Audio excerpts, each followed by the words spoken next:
There we go. It's the MJ Morning Show at 6 o'clock. No Roxanne, no Froggy.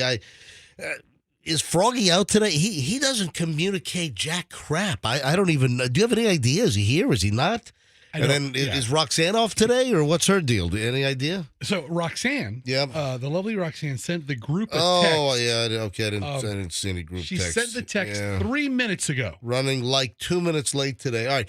So I'm a little confused on something. Okay. Yesterday afternoon, the stories were coming out. The local, news channel sites, our local TV station, news and weather departments, they had these like big warnings that we were going to have severe weather, like on the drive into work this morning, and there could be 50 to 70 mile plus gusts and possible tornadoes. And it just seems that now it's just little rain. So it's going to be wet today. That's it. But I'm confused. What the hell happened? What happened to the I'm telling you, I saw stories online about the weather warnings, and then suddenly it just kind of fizzled or moved south, or I don't know. I'm looking at the radar, and there is some crap offshore right now. Right. But it looks like the yellows, the oranges, and the reds in the radar are moving a little further south. It looks like maybe Sarasota. But as far as the immediate Tampa Bay area, like drizzle, rain. But again, the 50 to 70 mile per hour gusts and possible tornadoes, it seems that kind of fizzlated. I think these meteorologists have not been feeling like they've been getting a lot of attention since hurricane season ended. Stop it. So they just wanted to trump something up. Drum up some fake news. That's just, that's verbal diarrhea. It's going to be a nasty day today. It's going to be a nasty day today as far as just rain and wet all day. I heard last night that it wasn't going to be all day, that it was going to be that the bulk of the day is going to be good. So, again, like the 11 o'clock, the late news, I heard, I was flipping around, and then the weather dudes, said, and maybe some stuff in the morning, but the rest of the day could be okay. So I don't think it is all day. It's just just totally changed. Who the hell knows? Hi, Roxanne, welcome to the program. So Hello. Froggy's out. Did anyone know that Froggy was going to be out today? He didn't say anything to us yesterday. I thought that he was supposed to be out even yesterday. Yeah, I think he said something last week that he had a shelving conference this week. Yeah, but did he? He was here Wednesday. I thought we were off on Monday and Tuesday. I took a long weekend, took some comp days, and man, it freaked people out. We took off Monday and Tuesday. We had best ofs, and I'm still answering email. MJ, you okay? I mean, people thought, did something happen? No, nothing happened. It's Julian's spring break up in New York this week at NYU. I wish that all spring breaks could coordinate. I wish, just like Christmas Day is fixed on the 25th of December, I'm hoping that at some point all spring breaks can be coordinated. So ours all corporate. Every school, every county, all one college. Of these days. Yeah, I'm hoping that everything can be coordinated. But no such luck. So we took off Monday and Tuesday, and seriously, I like to answer every email that I get. And when I was going to bed last night, I was still answering email. Hey, sorry I'm late getting back to you, but we took off Monday and Tuesday because, hey, we worked. No one ever says, and then you have the complainers. Hey, I expected you guys to be live. Hey, nobody praised us for working on President's Day and the MLK holiday. We did shows on that day. Nobody praised us for that. All right. I don't know if we need praise. But don't talk over him. Those are the two comp days that I was making up for by spending some time with Julian. All right, 6:05 at the MJ Morning Show. Hey, we're pretty busy today. The Apple story's huge. The Department of Justice They sued Apple yesterday. I mean, could this be transformational? Could this lead to a potential breakup of Apple as a monopoly? I mean, it's possible. I mean, when you think of a huge corporate breakup, what comes to mind? The phone companies? Yeah. So back when we were kids, this is back when I was like in 10th grade, AT&T, the whole Bell system. You used to have, Southern Bell, New York Bell, the whole Bell system. And the feds broke that up because of antitrust, lack of competition. So the feds are now gunning for Apple. And listen, there are absolute problems with the Apple world versus the Android world. And we'll get into this later on. But is Apple in potentially a lot of trouble? And Tim Cook, the head of Apple, actually said something a couple of years ago at a conference, which is kind of being thrown in his face now, and it's coming back to bite him. All right, hold on to that thought. Just getting rolling here on a Friday morning where the weather for the bulk of the immediate Tampa Bay area is not going to be as bad as they were saying even yesterday afternoon. So we'll follow things. I didn't have any rain on the way in this morning. I drove in, 5:15, and there was nothing. But the roads were wet. Roads were just a little damp. Yeah. It just like I didn't have any standing water or puddles. No. It just seemed to be, I was expecting, Michelle even yesterday afternoon, oh, man, you might have trouble getting into work tomorrow. Because Michelle saw the same thing, noon, 2 o'clock yesterday, and then nothing. Roads were a little slick, but I had no standing water, and I didn't even have a sprinkle. I didn't even have a raindrop on my window on the way in. From South Tampa across the bridge here to, Gandy and 4th in St. Pete. I didn't have nothing. No windshield wipers, nothing. What, do you want your money back from the weather guy? Damn right I do. All right, 6:07.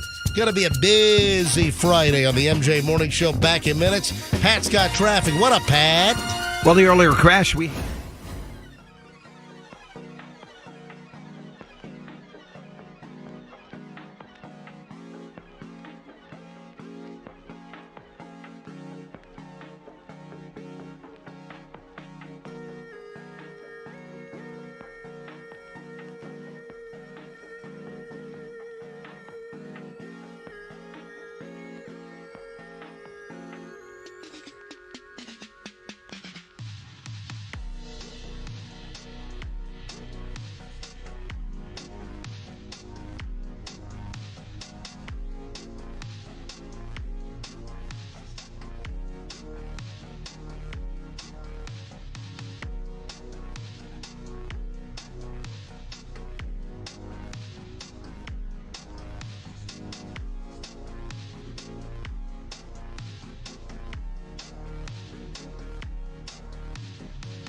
Distance dedicated. Her favorite songs on the planet.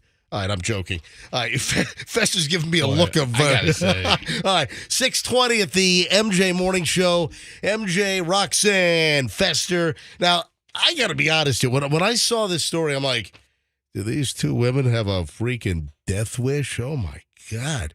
These two women trying to break the Guinness World Record for distance in a toy car.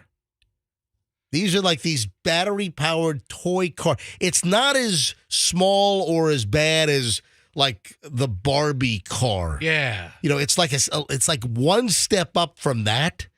But these women, and I just found a YouTube update from a day ago. So they just posted this, and the YouTube headline, the post is listed as, "I'm riding a toy car across the entire state of Florida, day 5." Now, you're not really driving across Florida. You're driving down Florida. Across would be, hey, I'm driving from Tampa to Vero Beach or something. Yeah. That's across, right? The Atlantic to the Gulf is across. Yeah. I mean, am I being a stickler prickler here as far as verbiage goes? Anyway, two women, Cassie Aran and Lauren, are attempting a 500-mile drive down, not across, down the coast of Florida to earn a Guinness World Record for the longest distance in a toy car. And they began this like 5 days ago or so in Duval County, so up near Jacksonville, and they're driving down, I think, to that marker, that big, huge buoy at Key West. The southernmost tip? Yeah, it says like the southernmost point in the United States. The number one attraction in Key West, that thing. Here's my issue. This toy car makes the golf carts that people are driving on regular roads look like a Brinks armored car, all right? I mean, what could possibly go wrong? Where do you drive these things? You're driving 500 miles from Jacksonville to Key West in a battery-operated toy car. And also, I don't even know what the tires are on this thing. My I guess, recollection or memory of toy car tires. Do you remember the big wheel? Yeah. Remember the big wheel that had like that 3-way adjustable seat? You took the seat out and you had those little prongs, those holes where you could adjust the seat. And do you remember the tires on the old big wheel? I used to love my big wheel, but it seemed that you would take that thing out on the street in the neighborhood. Like, we lived on a cul-de-sac when I was a little kid, and I had a big wheel. I don't know, 5, 6 years old. And the tires were just like hard plastic. And it seemed like after 30 minutes, you and thin as hell. Yeah. And it just seemed that you wore a hole in the tire. Yeah. You know what I'm talking about? Yeah. It was that big black molded plastic. Yeah, exactly. Hard to get traction on. Now, Fest, let me ask you a question. Did you have a big wheel? Because you always said you were a big kid.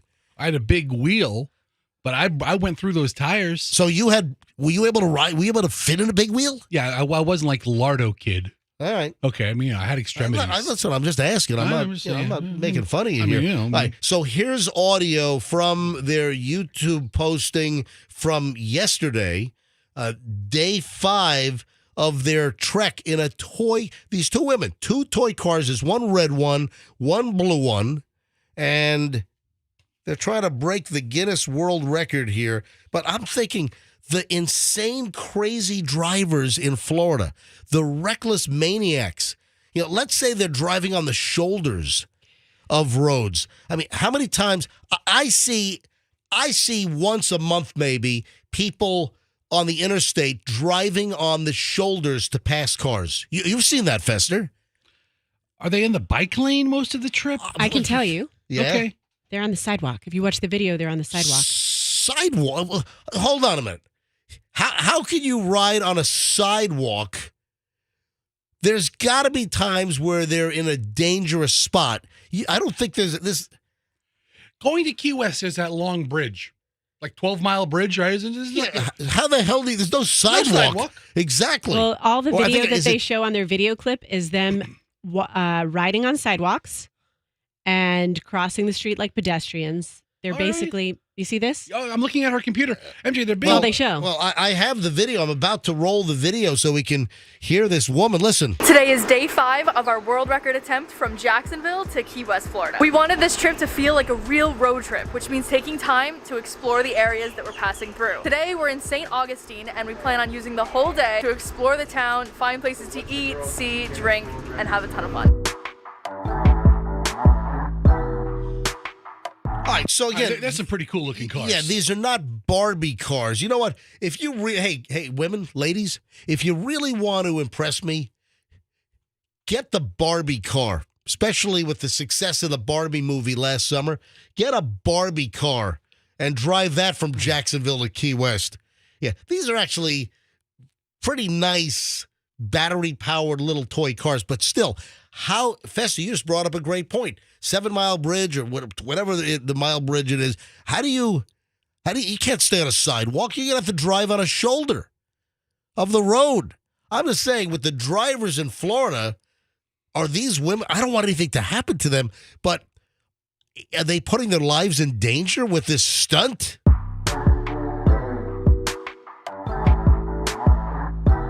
And then what about charging these things? First, we're going to this place that makes custom rings right in front of you. It's only 0.7 miles away, so we'll be there shortly. Woo!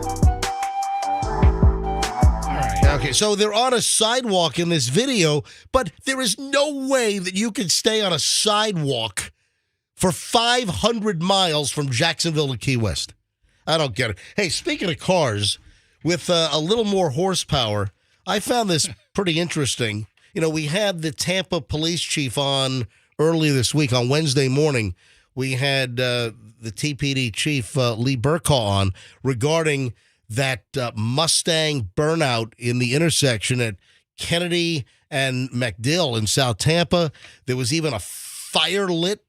Gasoline was poured in the center of the intersection. Somebody lights it up. Then you've got a lime green, like almost like a slime green Mustang convertible doing donuts.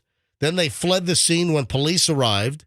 They did not chase, but the chopper was up in the air, busted these two clowns. And, you know, interestingly, I saw another item.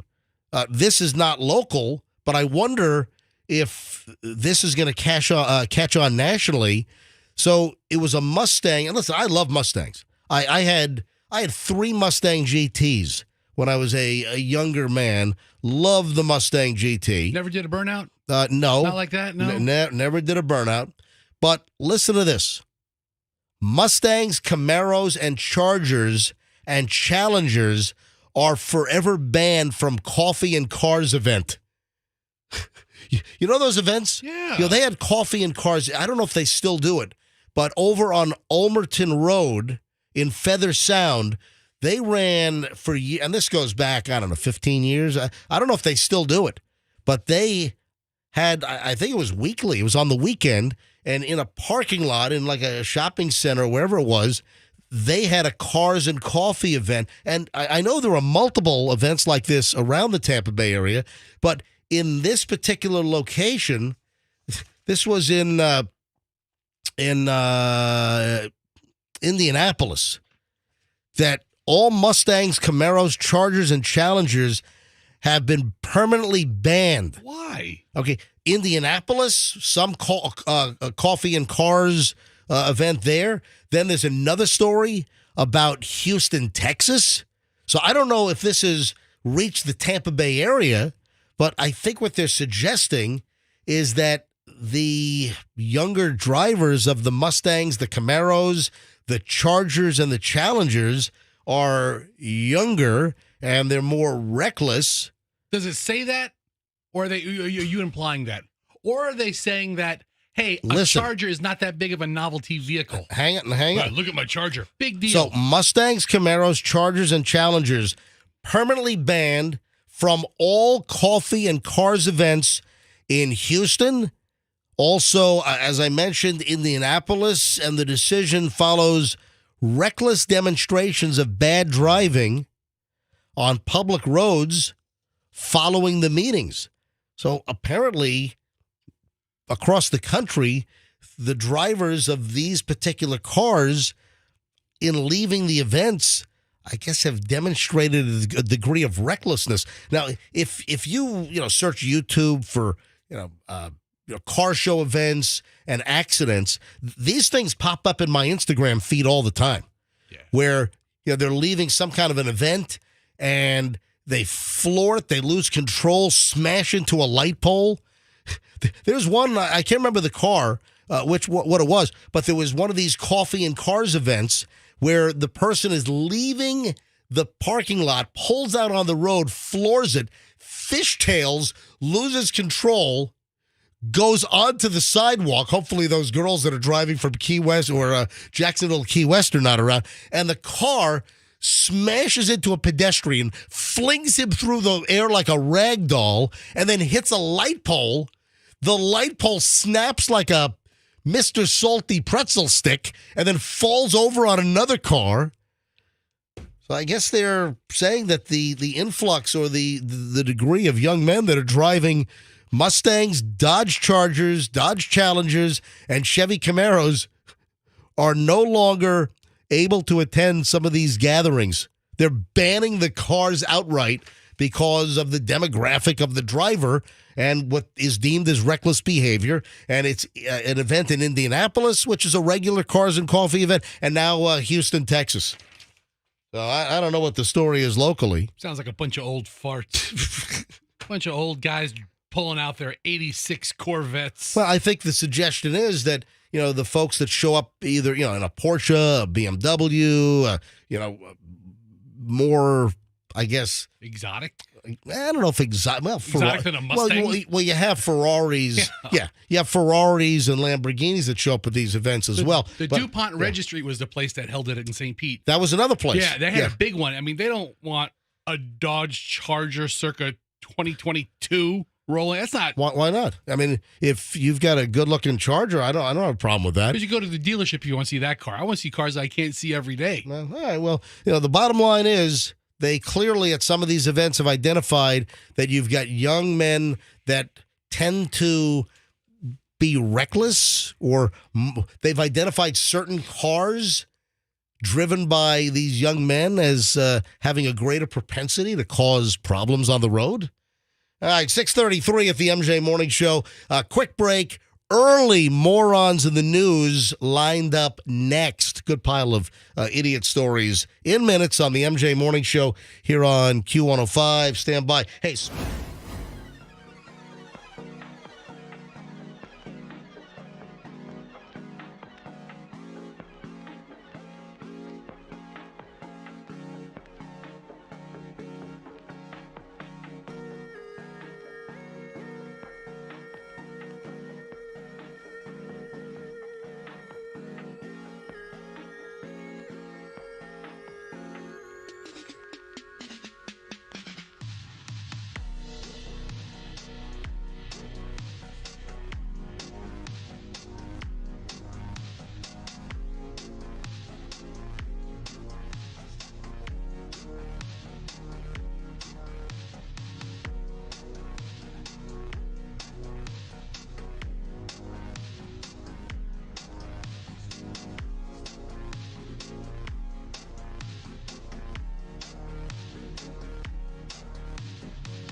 Q105.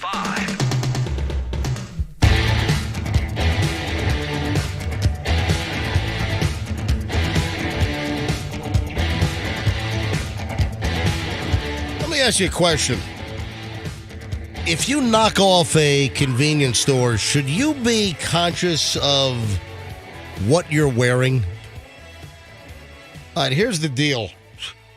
In Oklahoma, I'm looking at the picture. You know, the convenience stores have those surveillance cameras everywhere. And we just had a conversation. Regarding the lottery. Because that story just will not go away. That Edwin Castro, who won the $2 billion Powerball jackpot out in California, and then two other guys have been claiming that they're the rightful owners of the ticket. And this has been a challenged claim for a while. The lottery has said out in California and the Powerball folks that they're confident that they had surveillance video of Edwin Castro buying the ticket. Anyway, it's a convoluted mess of a story, but we just had a conversation again recently about how convenience stores, you know, they're loaded with security cameras, the front counter area, because that's where someone's going to go. If you're going to hold up the clerk, you're going to the front counter. So almost every convenience store has a decent security system. So this guy out in Oklahoma goes up to the front counter, knocks the store clerk unconscious. Guess what this guy's wearing? What? He's wearing a hoodie, and emblazoned on the front of the hoodie, it reads, "Jesus saved my life." Hey, man, that could be true. Did you say hey man or amen? I guess both would be appropriate. So police in Oklahoma are looking for the suspect. The assault of a store clerk. The clerk was knocked unconscious during this robbery attempt, and the video shows the suspect and another person, an accomplice, entering the store. The guy is wearing a sweatshirt, and it says, "Jesus saved my life." Yeah, apparently this was like a dual attempt here. So the claim is the guy was wearing the sweatshirt. The clerk asked for ID before he would sell him a cigar. Yeah. Then the man punched the store clerk, knocked him unconscious, and then apparently they also took items from the store as well. So who the hell knows if this was, intended to be a kind of a strong arm robbery or whatever. But can you imagine you're knocking over a convenience store and you knock the clerk unconscious and you're wearing a Jesus saved my life sweatshirt, a hoodie? I mean, sometimes when you get hit by the power of Jesus, it really knocks you on your ass. That's some false advertisement right there. Jesus saved my life. WWJD, man. Would he knock over a convenience store? The hell? All right, now this is sick. Chipotle manager, and you know that Chipotle is a company. Did you see their stock price? Yeah. What the living? What? Like what is it, $2,000 or something crazy? Hey, Like that? go to. Oh, you can't do it Yeah. because your computer's not working. But I'll go to my phone here. The Chipotle stock price. We'll get into that in a second. I'm like, what the really? Listen to this. This doesn't help the stock price, you would think, but apparently this has not hindered it. You can't stop Chipotle stock price. A Chipotle manager exposed himself and then pleasured himself in the dining room of a Pennsylvania Chipotle? What kind of manager does that? All right, Chipotle stock price close of business yesterday, $2,904, $2,904. Almost $3,000 a share for Chipotle stock? 6% increase in the last month. How is Chipotle stock at nearly $3,000 a share? It doesn't split. Sounds like it's ripe for a split. Yeah. Yeah, it is. Right? They announced that. They did announce a split. Oh my God. I mean, is that a stock that you could have purchased at like $6.50? At one time, probably, yeah. I realize that, but I recently? It's up 400% over the past decade. I can't even imagine. I had no idea Chipotle stock was like $3,000 a share. That is insane. Well, apparently the stock price not being hurt by this pervert of a manager. I mean, the manager, hey, good background check on this manager. Chipotle's a good time. This guy was getting a little too comfortable. Oh, yeah, I'd say. Taking down his pants and, personally manipulating himself in the dining room. Oh, my. I mean, this. I'll show you a burrito with extra meat. Ew. Oh, come on. That's right. Really, Fester? Come on. Who wanted a handmade burrito? I don't know how to say this on the air, but Chipotle manager exposed himself, then self-pleasured. This is in the dining room of a Chipotle up in Pennsylvania. And the police say that a female victim felt something on her jeans.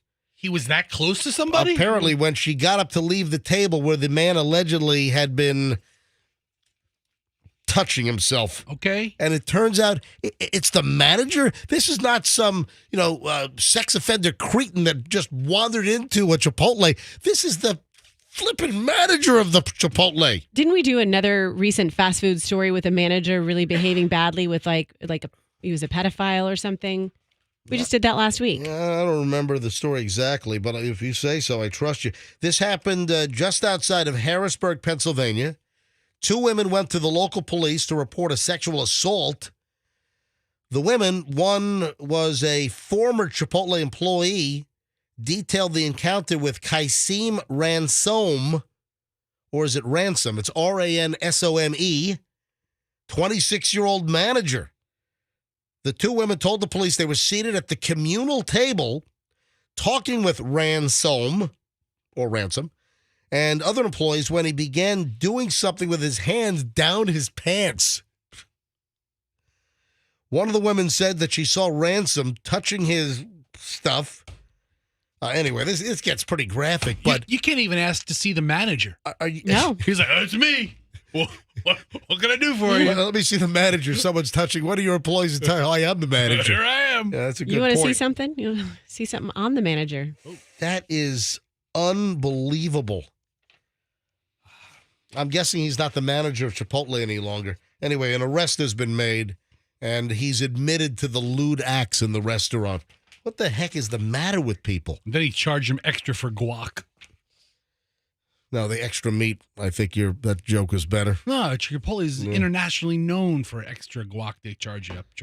I saw a video recently. Maybe the reason why the stock price for Chipotle is so high is, I'm going to try to find this for the next segment, but I saw a video that popped up in my feed where a guy breaks down, I think it's a burrito bowl, or he breaks down the actual cost of the bowl, the food, and they charge $12.99 or whatever it is. A scoop of rice Yeah. for 4 cents. Well, or something. hold on. The guy goes through it. Let me see if we can find. Hey, Andrew, see if we can find the video. I think it popped up in my Instagram feed like over the weekend, last weekend. And it's really fascinating. And maybe that's why Chipotle stock is banging on $3,000 a share. All right, let me see if I can dig that up next. This is really fascinating. Back in a second, folks. 6:51 at the MJ Morning Show. 7 o'clock hours on the way. Also, don't forget we have Rolling Stones tickets to give away. 9 o'clock hour this morning. This is the last time the Stones are going to tour. I'm pretty confident. So if you want to see the Rolling Stones, we've got a pair of tickets. We'll give those away a little after 9 o'clock here on the MJ Morning Show on Q105. Stand by.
7:03 here on Friday. Hopefully, you got a nice weekend planned.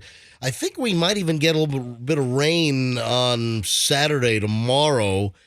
We mentioned this first thing this morning that the reports from local weather at the local TV stations, the reports like yesterday late morning and yesterday afternoon that it was going to be just horrific weather today. And Michelle, my lovely wife, even pointed out to me, man, you might have trouble getting to work in the morning because we had heard yesterday that the commute in, that it was going to be pounding rain, winds 50 to 70 miles an hour plus, possible tornadoes, and then poof. Nothing. Well, I had rain last night at my house Yeah. between like 2 and 3:30ish. There was definitely rain and wind. And then I had a drive in that was sprinkling it was raining the whole time in. I had nothing. So I rolled in 45 minutes before you got on the road, and I had nothing. I drove from South Tampa all the way to our studios here in St. Pete at 4th and Gandy, that basic area, and I had nothing. I didn't have one drop. I didn't even touch the stalk on my steering column to activate the windshield wipers. Nothing, nada, zero, zilch. All right, I found the Chipotle deal. If you're just tuning in, welcome, folks. We highly appreciate you listening to the MJ Morning Show. We ask that you spread the word. You tell 3 people a day if you can to listen to the MJ Morning Show. The population here locally has exploded. There are people in town that don't know the history of the MJ Morning Show. So if you know somebody new in town, tell them to check us out. Yeah. Or maybe there's someone that's been here a long time and they got a habit. They listen to another morning show. We get converts all the time. Multiple times a week, I'll get folks hitting me up on Instagram, a DM. I'll get a message via email. My email is wide open, mj@mjmorningshow.com. I hear from people all the time. Just found your morning show, or I never really listened. I've been in the area for, a number of years, and I just found you guys. Love what you do. So spread the word on the MJ Morning Show. That is highly appreciated. Also, bring us to work. If you've got a gig and you got to be at work at 8:30, 8:45, 9 o'clock hour, make sure you bring the MJ Morning Show into work with you on your smartphone. You can use all the apps and search for Q105 Tampa Bay. Listen to us live on your phone. You can stream us on your computer. If you go to mjmorningshow.com, the upper right-hand corner there's that little listen live button. You can listen on your computer speakers or on your smart speakers. Q105 Tampa Bay, MJ Morning Show. Listen to us live. All right, I found this Chipotle. Speaking of Instagram, this popped up in my feed last weekend or earlier this week. And, I didn't think much of it, but the fact that we just had the Chipotle story in Morons in the News, if you missed it, I'm not going to get into, graphic detail or spend too much time. But there was a Chipotle manager in a Pennsylvania Chipotle just outside of Harrisburg, Pennsylvania, and apparently he was fondling himself, and he was doing all kinds of stuff. The manager of the Chipotle busted for a lewd act in the dining room at Chipotle. The manager. I'm guessing there's a job posting for a new manager at this Chipotle up in Pennsylvania. No, they're keeping him. He's a real hands-on manager. Yes, he was. It's very, very hands-on. Leads with an iron staff. He knows how to handle a burrito, apparently. Anyway, I made a comment when telling the story that I saw that Chipotle stock was knocking on $3,000 a share. I'm like, what? I had no idea.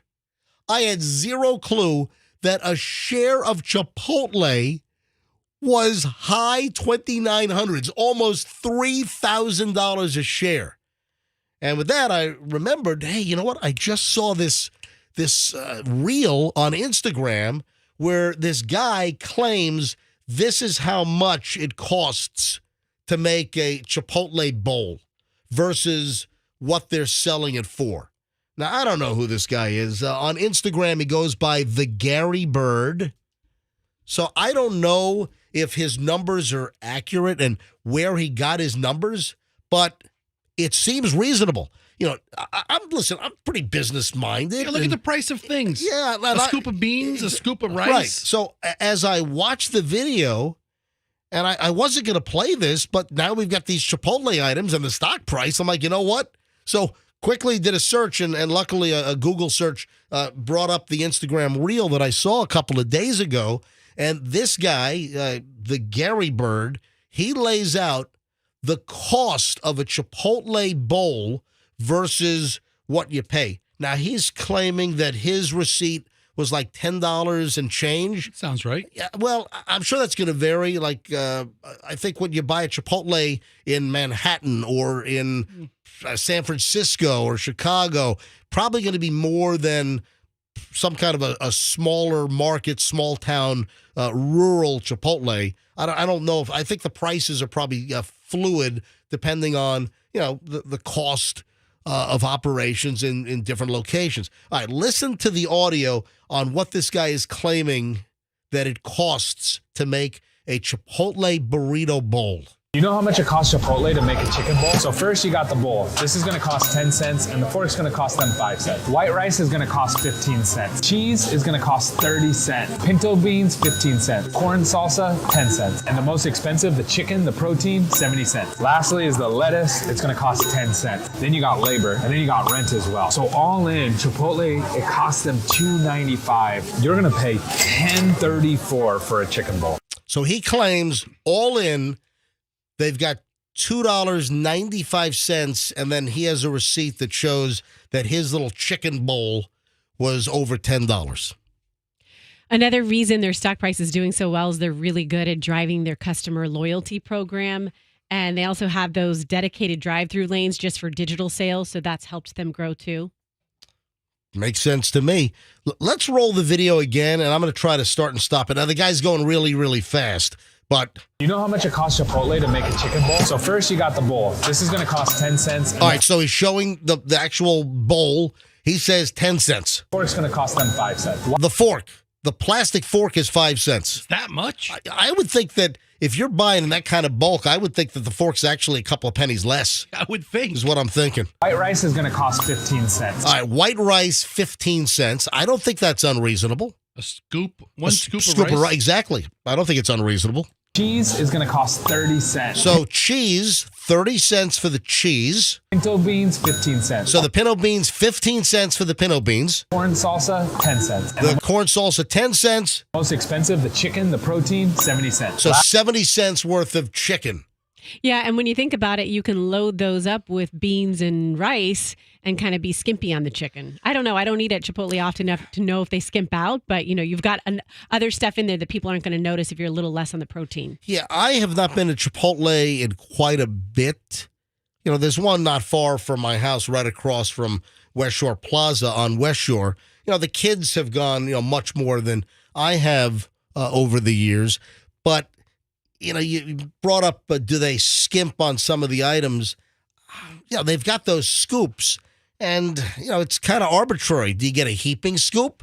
Do you get a level scoop? Do the chicken pieces sit in the scoop, whereas they occupy a lot of inside the scoop real estate, not giving you a nice chicken density? What if I have a chicken chunk deficit? You really have to be very friendly to your burrito bowl maker. Well, exactly. And just without them even thinking about it, you're going to get a heavier hand. So I looked up the Chipotle on West Shore Boulevard in Tampa. Yep. Mm-hmm. A burrito bowl costs $11.50. All right, so on their menu. So that goes with what I was just saying, that prices are going to vary around the country. Also, rent's going to vary. Yeah. So rents, overhead costs, he didn't factor in insurance. There's some other overhead items that I don't think he factored in. But again, he's suggesting that the profit margin on the burrito bowl is pretty extensive. In the restaurant business, and I know plenty of restaurateurs, in the restaurant business, restaurants, as a rule of thumb, they try to keep their food costs at 30% or less, meaning what it costs on the menu, what the cost of the food item is. Restaurants strive, an industry standard is to try to shoot for food costs at 30% or lower. Now, inflation and some of the supply issues obviously has put a challenge on that. COVID, post-COVID, inflation has jammed things up. But anyway, it looks like the profit margin at Chipotle on the bowl is pretty damn good. And that's probably part of the reason why the stock price is sitting at close to $3,000 a share. That's nuts. Hey, Andrew, I didn't see this. I was up in New York. I guess this happened Tuesday night. Andrew, when did the story come out? Do you know when the story actually... All right, so this posted on the 19th, which would have been on Tuesday. So I didn't miss this. There was a golf cart crash in South Tampa. I have complained repeatedly. I don't know what kind of idiots drive a golf cart on busy Tampa Bay roads. You had a couple of teenagers that were thrown out of a golf cart at Dale Mabry, and was it Dale or near? I think it's up near like Extreme Juice up there, south of Kennedy. But you had some teenagers like 2 or 3 months ago that were hit by a car. They were trying to cross Dale Mabry in a freaking golf cart. And now the latest is a person critically injured Tuesday after a crash involving a golf cart. The crash happened about 8 p.m. in the area of South Malijo and West Barcelona. The intersection was closed for hours. A passenger on the golf cart was critically injured. Again, a golf cart doesn't stand a chance against getting hit by a car or a truck. And you have parents that are allowing like 12, 13, and it's illegal. You got to at least have a learner's permit or a driver's license now to drive a golf cart. And you've got people that are driving these golf carts on the regular roads. There are no safety features on these things. And you're on the same road with 4,000, 5,000 pound, 10,000 pound trucks and 4,000 pound cars. Makes no sense whatsoever. So, listen, it's just a matter of time, as I've said, before someone dies from these golf cart crashes or golf cart incidents. Get the golf carts off the regular roads. Drives me nuts. Good luck. All right, 7:15 at the MJ Morning Show. Got a little toothpaste problem at my house. Yeah, this just developed last night. Your toothpaste? Yeah, I got there's a toothpaste battle at my house. I'll explain next. Also, did you see the gall of this guy on the Delta flight? Oh my God, this is insane. A guy tries to pull a racket on a flight. This is unbelievable. All next, we got a long hour and 20 minutes. Starts right after this on the MJ Morning Show on Q105. Stand by.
Dave, I was asked recently, by the way, right now, right here, we start an hour and 20 minutes of nonstop MJ at 7:27 Friday morning. Welcome, folks. We highly appreciate you listening to the MJ Morning Show. Yeah, roads are a little wet, some light rain, but we're not getting and you know what? I was watching, kind of TV this morning, and they haven't really addressed how the forecast was totally misforecast yesterday because, again, there were alerts yesterday. All of the news websites, all the weather warnings were out. Oh, it could be a really miserable, rough drive in, pounding rain, 50 to 70 mile per hour wind gusts, possible tornadoes. And that story was out yesterday, late morning, and yesterday afternoon. And then poof!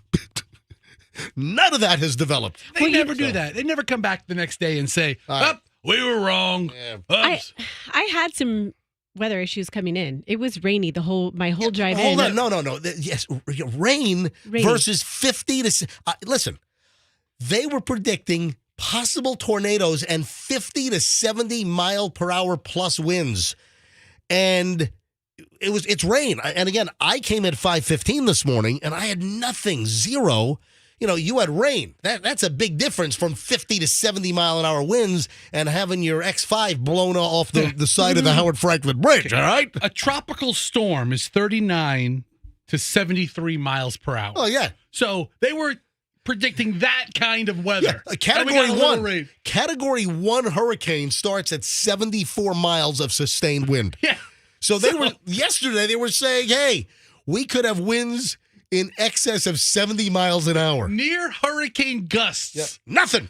Yeah, and it was just a little rain. Drizzle.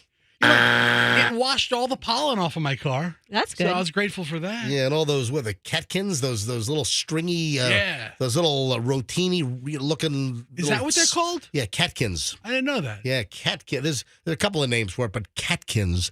Those little stringy things that come off the oak trees and get all jammed up in your windshield wipers and down in your door sills and everything. Catkins. Yeah, I hate them. I hate catkins. Last couple of weeks, I've been on the Catkins diet. Yeah. Oh, so much pollen. I'm just going to cut down all the oak trees in my yard without a permit. See what happens. That's fine. All right. What happened down at Georgetown remember Georgetown on Southwest? Remember they cut down all those oak trees? Yeah, I think they had to pay a massive fine. All right, 7:30 at the MJ Morning Show. We're in an hour and 20 minutes of non-stop MJ right now. Got a little dilemma at my house. Got a toothpaste issue, which, listen. Yesterday, minutes before this actually transpired, would I ever thought that there was going to be a toothpaste dust-up at my house with an edict issued, changing 20-plus years of probably 30 years of my pattern? I'll explain in just a matter of minutes. Stand by. And you know what else I was thinking? I told the Jackwagon story yesterday. Am I the total Jackwagon for the fight that I had with a bartender up in New York as this guy just half-assed an old-fashioned drink? Told the story about 7:45, 7:50 yesterday. I was thinking about doing? This is not a new concept, but do you think we ought to maybe start the Jackwagon jury here on the MJ Morning Show? Reddit has the Am I the Bleep Hole? Am I the Devil? They've got all these little things where people tell stories. Maybe we ought to, start a feature, I don't know, once, twice, whatever. Pertaining to your own life or No. involving the listeners? Listeners. So listeners would ask the question, is something they did or an incident that they've been involved with, are they the Jackwagon in this case? You call us up, you tell us a story, and hey, we're the Jackwagon jury. We're the Jackwagon judges or the Jackwagon jury, Or we open it up to phone lines and you get judged by your fellow citizens. Yeah, listen, there are a bunch of different ways to. I think I might, test this. Maybe we'll give it a shot today. We got to set them up, though. Well, we can't just all right, what happened to you that's crazy and hope we get something good. We got to have them like submit an entry or something. And that's what I was thinking, that maybe people send in an email with a story, something that they were involved with, and maybe you think you're in the right, and then you tell us your story, and we judge you. You know, am I the Jackwagon? You know, I put myself out. I told my story. I asked yesterday, am I the Jackwagon? All right, I'm going to float with this. Maybe we'll try a phone version before the end of the show today. Is the toothpaste segment worthy of Am I a Jackwagon? I don't think so. No, I don't think the toothpaste story, kind of fits into that category. Let me tell you this Delta story. This is a cautionary tale. Folks, warning, warning, warning. This is like just a classic example of why you got to protect your data. You got to protect what you're looking at on your phone. You've got to make sure that no one is looking over your phone and potentially stealing pictures. Or in this case, this is incredible. Somebody had their phone screen photographed, and that was how a guy got onto a Delta flight that he wasn't supposed to be on. Because he took a pic. This is insane. A snowboarder trying to get home was taking pictures of people's phones displaying their boarding passes. Most people these days, maybe not most, but a lot of travelers, you still see the paper boarding passes that people get printed out at the kiosks down at the check-in in the airports. But a large percentage of people, Michelle and I just traveled. Yeah. We had no paper tickets. We had no paper boarding passes. Michelle and I just, went to New York and back Friday through Tuesday. We were totally app-based. We used our Delta apps for our boarding passes for the QR to put on the scanner. Yeah, you scan it, you go right through. So listen to this story. And again, this is a ballsy move. A guy from Texas has been arrested on felony charges. He boarded a Delta flight in Salt Lake City, and he was trying to get back to Texas, trying to get back to Austin. So this was a Delta flight on Sunday, Salt Lake City to Austin, Texas. This guy who said he was a snowboarder, I don't know whether he was doing Park City or, where he was snowboarding, but this dude was able to get through security. You're probably saying, well, hang on a minute. How did he get through security? Because he had a buddy pass from a friend who works for Southwest. So he was able to legitimately get past security and screening, legitimately get through the screening process at TSA, get to the sterile side where the gates are, and he ended up trying to get on a Delta flight, which he did. He got on the flight, but he didn't think this plan out very well, and I'm going to explain why. So the dude has been arrested. He's been hit with felony charges. He used the photo of another passenger to get on the Delta flight. He once he was arrested, he said, "I made a mistake. I was only trying to get home." Wycliffe Fluzer. What? What's his name? Wycliffe, Wicliff. That's Wycliffe. Last name is Fleurizard.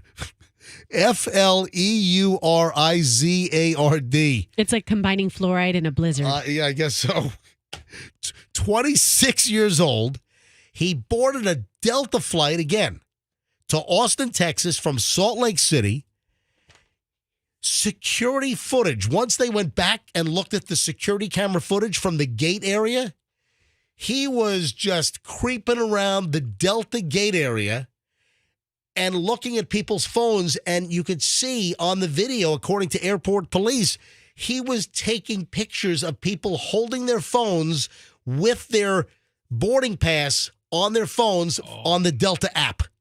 Man. He was taking pictures to then use the picture as the scannable boarding pass. Wouldn't the scanner have caught that before? The same Well, QR code gets checked in twice? I'm glad you asked that question. I'm full of good questions. He boarded first, and then an unaccompanied minor who was traveling, that's the victim. Ultimately, the unaccompanied minor had the boarding pass on their phone. He was apparently able to get the clearest shot of the boarding pass of the unaccompanied minor right in the Delta Gate area. He boarded first. Then the unaccompanied minor attempts to board, and guess what? The system kicked it back and said that this boarding pass had already boarded the flight.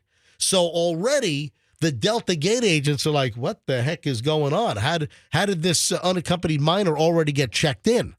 So the footage shows that this guy from George, Texas, this Wycliffe Florizard, that he was wandering the gate area looking for a dupe, looking for a victim that was holding their phone in a way that he could go over their shoulder, take a picture of their boarding pass, and then use it to scan.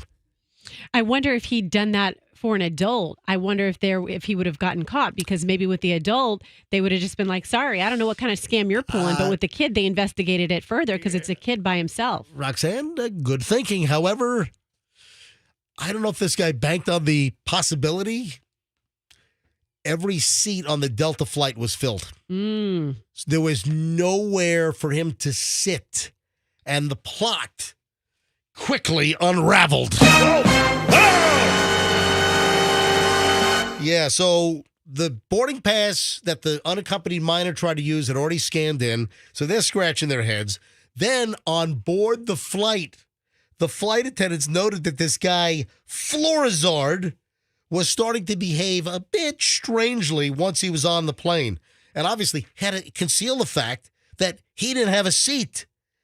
And he then went to the lavatory. He tried to sneak into the lavatory, and he was in apparently multiple lavatories because he had to go somewhere. There were no seats. Every seat on the plane was taken. So this guy's plan backfired. If there were empty seats, he might have gotten away for it if it wasn't for those meddling passengers and those meddling filled seats. One empty seat is all he needed. That's it. That's it. One seat. Every single seat on this Salt Lake to Austin, Texas Delta flight was sold out. Every single one. So he's like, oh, crap. So then he tries to hide in the restrooms, and he's moving around in the restrooms, right? Are they on the ground or in the air? This was on the ground still. Okay. So when flight attendants confronted him as he's wandering around and every seat on the plane is taken, that's when I guess he actually copped to his scheme. The flight attendants, I guess, asked him, hey, where's your seat? And he pointed to his seat, which was already occupied. All right? So that was another, dead giveaway. But can you imagine the balls on this guy to attempt this? So he gets through. He got through security legitimately because he had a Southwest Airlines buddy pass. You know, pilots, employees of Southwest, flight attendants, they get a certain number of buddy passes where they can give friends and family a certificate to get on a flight. So he had a buddy pass. That's how he got through security. But then he tries to get on this Delta flight back home to Austin, Texas. And I mean, imagine. You mean I go through security, I have to show my ID, show my ticket, have the guy ask me to take my ball cap off, give me a glare, lets me through. And this guy just whips out a buddy pass. He's like, all right, you're good. Let's go. That's how they work. He was able to get through.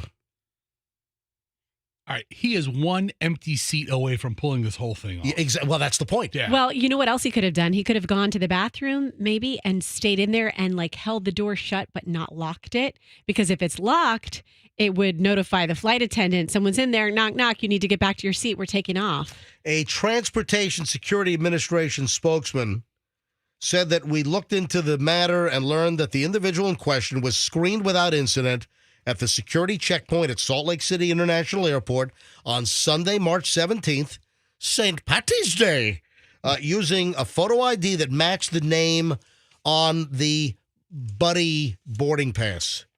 Yeah. So that's crazy. So close. Oh yeah. Yep. So I don't know how that loophole worked, but he was able to get past security, but he fell short when unfortunately every seat on that Delta flight back to Austin, Texas was sold out.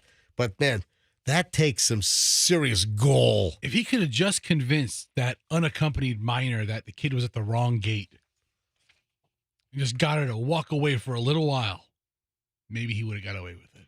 Well, an unaccompanied minor is typically 12.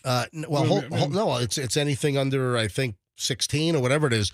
But the unaccompanied minors generally have airline handlers. Oh, yeah. So this unaccompanied minor was in the custody of the airline, or there's somebody that makes sure that the kid gets on the plane, etc. Is there a young age, a too young age for unaccompanied minors? Yeah, it's below 5. Usually, I mean, each airline is different, but it's like 5 and up is they can go. Yeah, 6 months.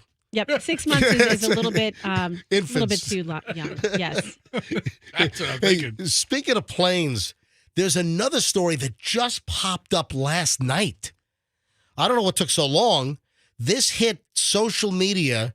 This hit the X platform last night, and it's an incident on an American Airlines flight about to leave Tampa for Philadelphia. So this is a local story, according to the report. On Twitter, now X, last night, this was posted. A man hurling anti-Semitic slurs against a flight attendant and threatening other passengers was put in a headlock and dragged out of the plane by other passengers. The incident happened on Tuesday on an American Airlines flight that was about to leave Tampa for Philadelphia. So this apparently happened Tuesday night, and this was just posted on social media last night. And again, what got my attention, this is a Tampa to Philly flight, Tuesday. All right, listen, this is like a minute and 40 seconds, and the video was shot by somebody on board the aircraft, and then, again, posted on social media. Let me put this thing on my soundboard so I can start and stop it so we can kind of analyze this. All right, here, this is, again, Tuesday, American Airlines, Tampa to Philadelphia. Down lower, you want to be a tough guy, bro? I'm moving. Hey, you know what? No, it's all you all teaming up. You tell most of the people are white here. Yeah. I don't know what he's saying. So the guy appears to be maybe of Indian or Pakistani descent, and he even mentions that here. Listen to this. So you were like, I'm trying to get to my home country, and you all people made it harder for me to get to my home country. So he's talking about getting to his home country from Tampa, but he sounds like he's American. It doesn't sound like he's got a foreign accent. I'm telling you. No. And this white-haired guy is thinking. What city we're from, cuz? Sir? Go up to the front. Go, sir. Come on. Hold on. And then you get to the flight attendants and go, sir. He's causing some kind of disruption. He had a window seat. It looked like midway to the back of the plane. Okay. Come on. Are you going to chuck me? No. And then there's this white guy, a bald white guy. It could have been, Doug. Could have been Dig Doug, Roxanne. Ooh, I need to see footage. Yeah. We're going to go here. Hey, I didn't get in your face. Daniel, you just told me to get out. I have a ticket. I have a ticket. Go ahead. No. Let's go. Hey, 311. All right, so someone's yelling 311. Is that a code? Yeah, we should Google that. Is that flight attendant code 311? So, Roxanne, can you look that up? Flight attendants yelling 311. Is that the number you call before you dig so you don't hit some kind of a gas line? Oh, that's 511. I think that's 5. Is that 511? What's 411? Is that information? 411 was information back in the day. Right. I don't think, does that even work anymore, 411? I don't know. I don't think so. No, let's go. Okay. 311. So I think I heard 311 again. Whoa. Hey. Then the white dude, the bald white dude, puts the guy in a headlock. Again, this is at Tampa International, allegedly Tuesday night. You got it, cuz? All right, so that's the white guy. You got it, cuz? Has the guy in a headlock. All right, Andrew, we got to put this video. If you don't have the link, Andrew, I'll send it to you. But we got to put the video up on our website at mjmorningshow.com. Give us Andrew, did you find the video? Oh, I sent you the video. That's right. You pulled the audio. Yeah, put this thing up on our website. So, Andrew, give us a couple of minutes, and we'll have this whole video on board this American flight.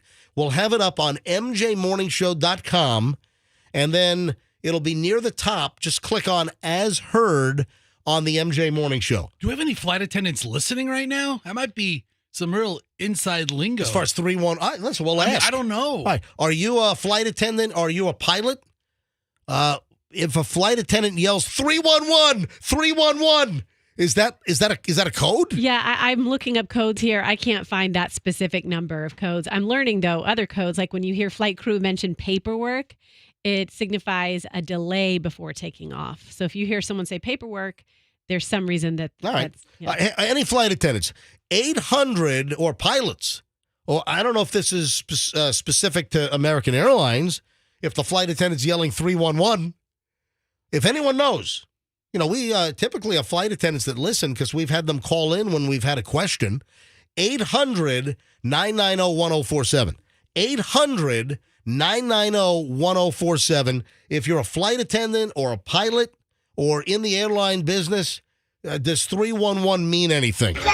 All right, guys. Now, put your hands down and don't touch anybody. So that's the dude. That's the white bald guy that has the Indian-looking guy in a headlock, and he's screaming, "Put your hands down, don't touch anybody." Put your hands down and don't touch anybody. Wow. So am I. So am I. You're going to walk. You're going to walk or you're going to be late. And then another guy grabs the guy's arm, and they start to drag him down the aisle toward the front of the airplane. Again, this is apparently Tampa International Airport on Tuesday night, and this hasn't made the news at all. Walk. Walk. Turn around and walk. So he's telling the guy to walk. Turn around and walk. Thank you, guys. Turn around and walk. Walk. So am I. Walk. Walk. Walk. Wow.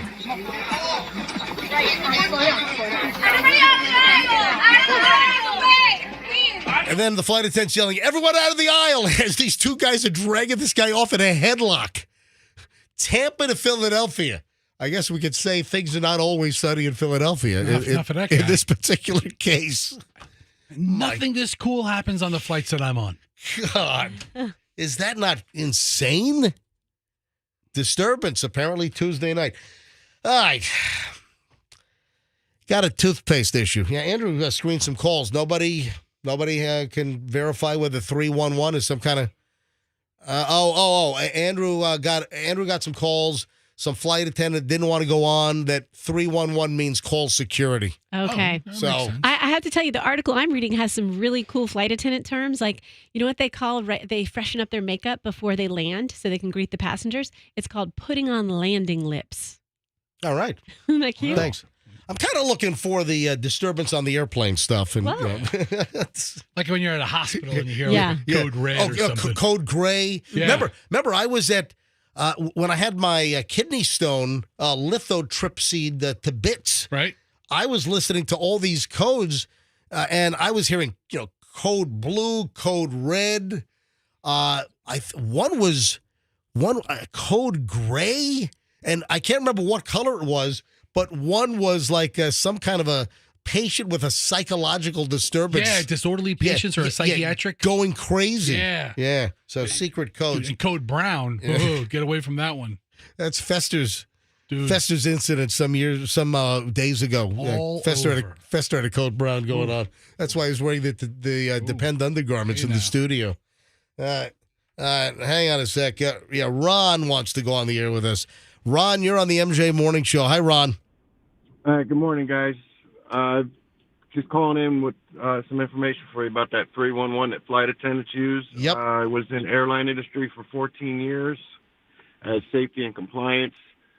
They use that code to alert the other flight attendants on board aircraft that they're dealing with a naughty and unruly passenger. Gotcha. So that's why the American flight attendant was yelling 311, 311. Yes, because she couldn't get to the headset to communicate through that means. Yep. She shouts. They stayed it across so the other flight attendants were made aware of what's going on. Gotcha. All right, so that's good to know. Now, what airline did you work for? Well, I was over at Tampa Airport, worked for a service provider company. We had contracts handling multiple airlines. Gotcha. So is 311 as a code, is that pretty much used across all the airlines? Yes. Okay, gotcha. Hey, thanks, Ron. I appreciate you phoning in. Thank you. All right, so if you hear a flight attendant yelling 311, now you know what it means. We had a 311 situation, and I'm sure that this guy was met by the fine Tampa Airport Police. Oh, sure. Yep. All right, my toothpaste issue. It's always something, man. Always. It's always freaking something. I've been using Arm & Hammer baking soda and peroxide toothpaste for, I would say, 30 years. As long as I've known you, you've used that particular. Wait a minute. How do you're not in my bathroom. How do you know what toothpaste I use? Because you've said I use Arm & Hammer, and then you use non-scented deodorant. That's true. Okay, so you know some of the toilet. We've talked about this kind of stuff in the past. I know these facts about you. I didn't expect you to retain my toothpaste preference, though. I'm saving it for the biographer. Apparently, Michelle's banning my Arm & Hammer baking soda plus peroxide toothpaste from the house. Why? Because we've got these like designer sinks in our master bath, and I probably should have taken a picture so I could like show it to everyone. So we have these like off-white sinks, but there's like a fleur-de-lis pattern. You know, like the Saints, the little, the fleur-de-lis, like the Saints logo. It's that kind of the fleur-de-lis, spiky looking thing. That's a fleur-de-lis is what that design is called. And we have like a raised in the ceramic sink, some like fleur-de-lis type pattern in the sink. And Michelle apparently spent 2 hours last night trying to scrape my toothpaste out of like the little design nooks and crannies in the sink. So Michelle laid down the law that I will no longer be able to use the Arm & Hammer toothpaste, the peroxide and baking soda toothpaste, because she says that that's getting stuck in all the nooks and crannies and crevices of the design in my sink, and I've, quote, ruined the sink. So I've been given the edict that I can't use this man, it's always something. I mean, I can't even brush my teeth, apparently. So, I mean, how would it be different if you used Aquafresh? Well, that's a good point. That stuff isn't like blue and red. Yeah, it stains and it gums it up too. Oh yeah. What if you used Close Up? It's like that clear red jelly. Would it be any different? Would you just be cleaning that up? Listen, I'm not going to spend a lot of time on this, but I mean, I'm being ordered to not use the toothpaste that I've liked to use for the last 30 years, at least. Can you become a more accurate spitter? Is that the problem? Or just a better rinser? Maybe. I mean, I don't know what the story is. She's not picking. Hey, Michelle, you can do me a favor. I'm going to call you back, Michelle. Pick up the phone. I'm calling my bedside landline. Here we go. All right, listen. What? The toothpaste issue. I mean, I don't think it's fair that you're banning my use of a toothpaste I've used for 30 years. I'm throwing it out today. And Fester, you know me. I go to like Target or Walmart. He cleans them out. I buy a year's worth of my crap. So I have probably a dozen Arm & Hammer baking soda and peroxide toothpaste boxes under my sink. I probably have a dozen plus Sure deodorant unscented I don't just buy onesies and twosies. I buy for the year. January 1st, everybody's watching bowl games. MJ's at CVS clearing out their... No, I'm not. No, CVS is too expensive. Target or Walmart. All right. So Michelle, come on. How are you going to enforce this? How can you tell me that I can't use the toothpaste that I've been using for 30 years? It's very simple. I will just throw it away. When I find it, I will throw it away. Okay, what toothpaste can he use? Something that doesn't ruin the sink. What is that? All right, will you tell us what's going on with the sink? I sort of described that there's like this fleur-de-lis like pattern or whatever you call it. Because it's got a pattern. It's got ridges and grooves. So the toothpaste just accumulates and accumulates and accumulates, and then it's just like a cement in there. Hold on, you can't get a scrub brush and just... Scrubbed it for an hour. Yeah. She's up. I'm working downstairs. Unbeknownst to me, she's upstairs trying to scrape the toothpaste out of my sink, which I never even noticed it was a problem. It's not like no. Don't even lie about it. It's not. Listen, it's not like there's a 2-inch mound. There's like a little coating in the sink. If I get a magnifying glass out. No, it's not a magnifying glass. And then I'm told, that's it. You can't use this What? Listen, they just asked the question. I like that toothpaste anyway. I love that toothpaste. Terrible. No, it's not terrible. I love that So the crew, hang on. I don't even know what it's doing for you. Yeah, I don't think that baking soda helps. I don't think that toothpaste is strong enough to help breath. It's funny, Michelle, because Doug sometimes he likes to use that toothpaste as well, and I just don't feel like it makes your mouth feel minty, right? It doesn't. It is. I've used it before, and I'm like, ew, this is not even toothpaste. Who would want to put this in It is toothpaste, and it is minty. It has a minty flavor. Not. It's okay, listen to me. I used it this morning. It's minty. It's not. It's minty. Two against one. Roxanne agrees. It's not. It's minty. Then you need to, you know what? You need to look up the definition of mint in the dictionary. I know what mint is. My favorite ice cream is mint chocolate chip. And go find a minty toothpaste and test it out. It's also the abrasive qualities of the baking soda, and it just... Oh, uh-huh. All right, Michelle, listen, you can't ban me from using a toothpaste. I don't think it's doing your teeth any good. Hey, Michelle. What? It's always something.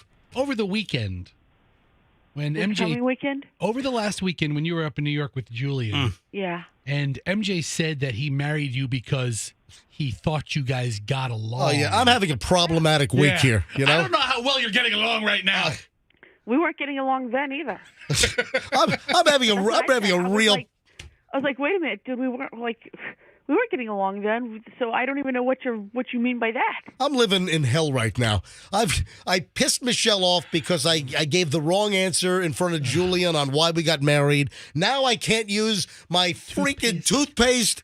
What's next? It's ruining the sink, dude. Oh, jeez. All right, Michelle, I got to run. When you married the guy, he used this toothpaste, right? It's not something new. It's not a Johnny-come-lately product for this guy. It is. He also used a different deodorant.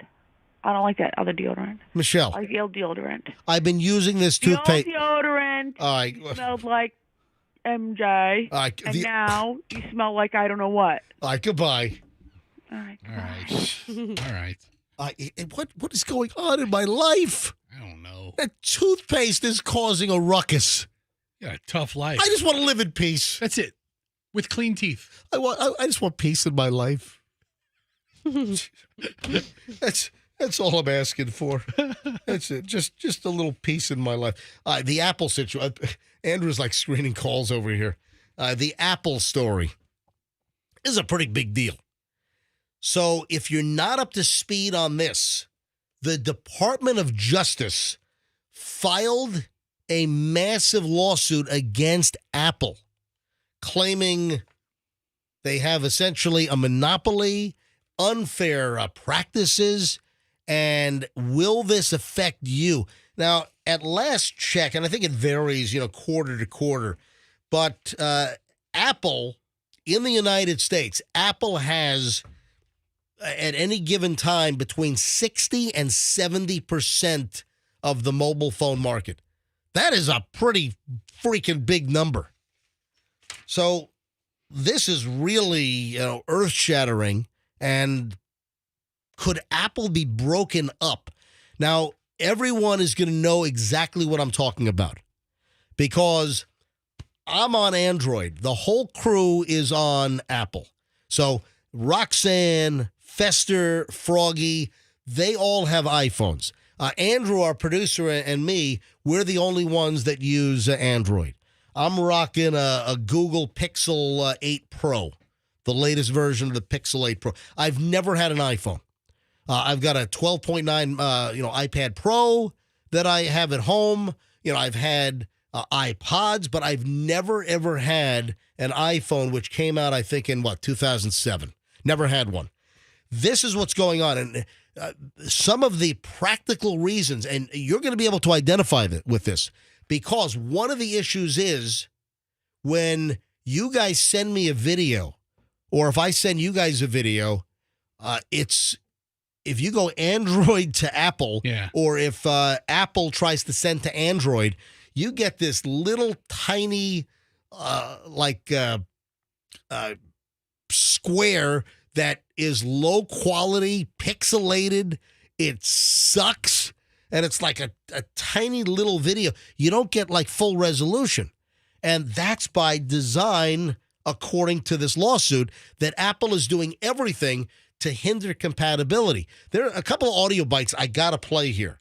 But the Department of Justice has sued Apple. Will this upend Apple and the entire smartphone market?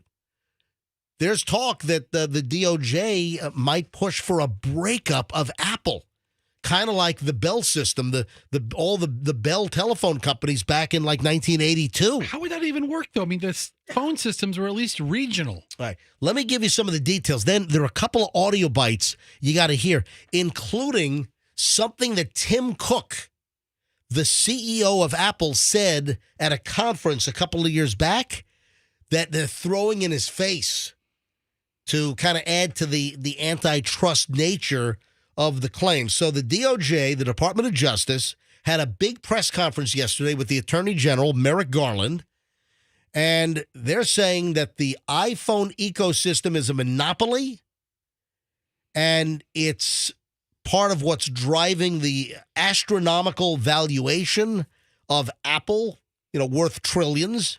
Sales are out of control. And they're not ruling out an actual breakup. The lawsuit says that Apple's anti-competitive practices go beyond the iPhone and the Apple Watch. They cite advertising, FaceTime.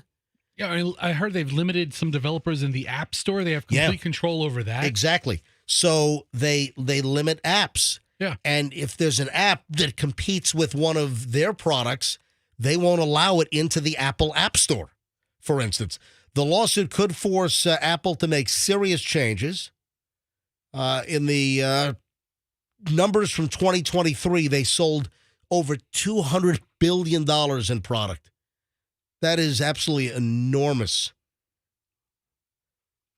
So how does this affect you directly, potentially? Well, let's talk about some of the practical issues that are at play here. For instance, Apple, you can only use Apple Pay. You can't use competing pay services on Apple, like Tap to Pay. You got to use Apple Pay. No, I have my debit card hooked up to my Apple. No. But that's different. That's your banking. All right. But as far as Apple Pay, they block competitors directly to Apple Pay, for instance. Also, the lawsuit says that Apple makes text messaging. See, this is where it really gets into the meat and potatoes and the things that most people can understand, that text messaging can be difficult between Apple and Android, that you'll get a green bubble, for instance. So you don't have the same functions. There's a lack of encryption. You can't get typing indicators between Apple and Android. So it's really particular. And again, the videos, if you send pictures, you get low res. You try to send a video, you get this tiny, for instance, you send me videos, Fester. Yes. And you think it looks great and it's high quality, and you send me videos quite a bit. Froggy sends me videos. Roxanne, you've sent me videos. Yeah. And coming from your iPhones, I get this little stupid, like half the size of a postage stamp image that looks like it's being viewed by a 102-year-old with cataracts, the thickness of, a piece of 5/8 plywood. All right. My sister's an Android user as well, and she always gets irritated because I'll send her videos, and I have to either send them to her Facebook Messenger or send them to her husband. All right, listen to this. This is really a biting sound clip from Merrick Garland, who is the Attorney General, and this is from yesterday. Apple has consolidated its monopoly power not by making its own products better, but by making other products worse. Wow. Consumers should not have to pay higher prices because companies break the law. All right, here's the texting issue and the grainy video. As any iPhone user who has ever seen a green text message or received a tiny, grainy video can attest. That's it. And those are the things that you can really grasp as, we, the users, me on Android, there's a compatibility issue here. And this is the audio bite that's kind of coming back. And the DOJ cited this actual statement by Tim Cook, who is the Apple CEO. This was at a conference back in September of 22.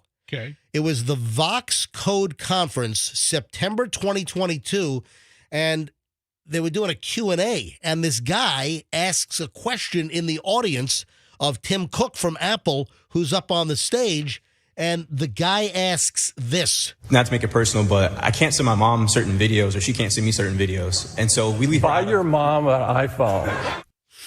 Ooh. Look at that. So does that solidify what the government is claiming? So the solution is, everyone's got to have an iPhone. Is that anti-competitive? Is that antitrust? Is that a monopoly? Because they build the best product?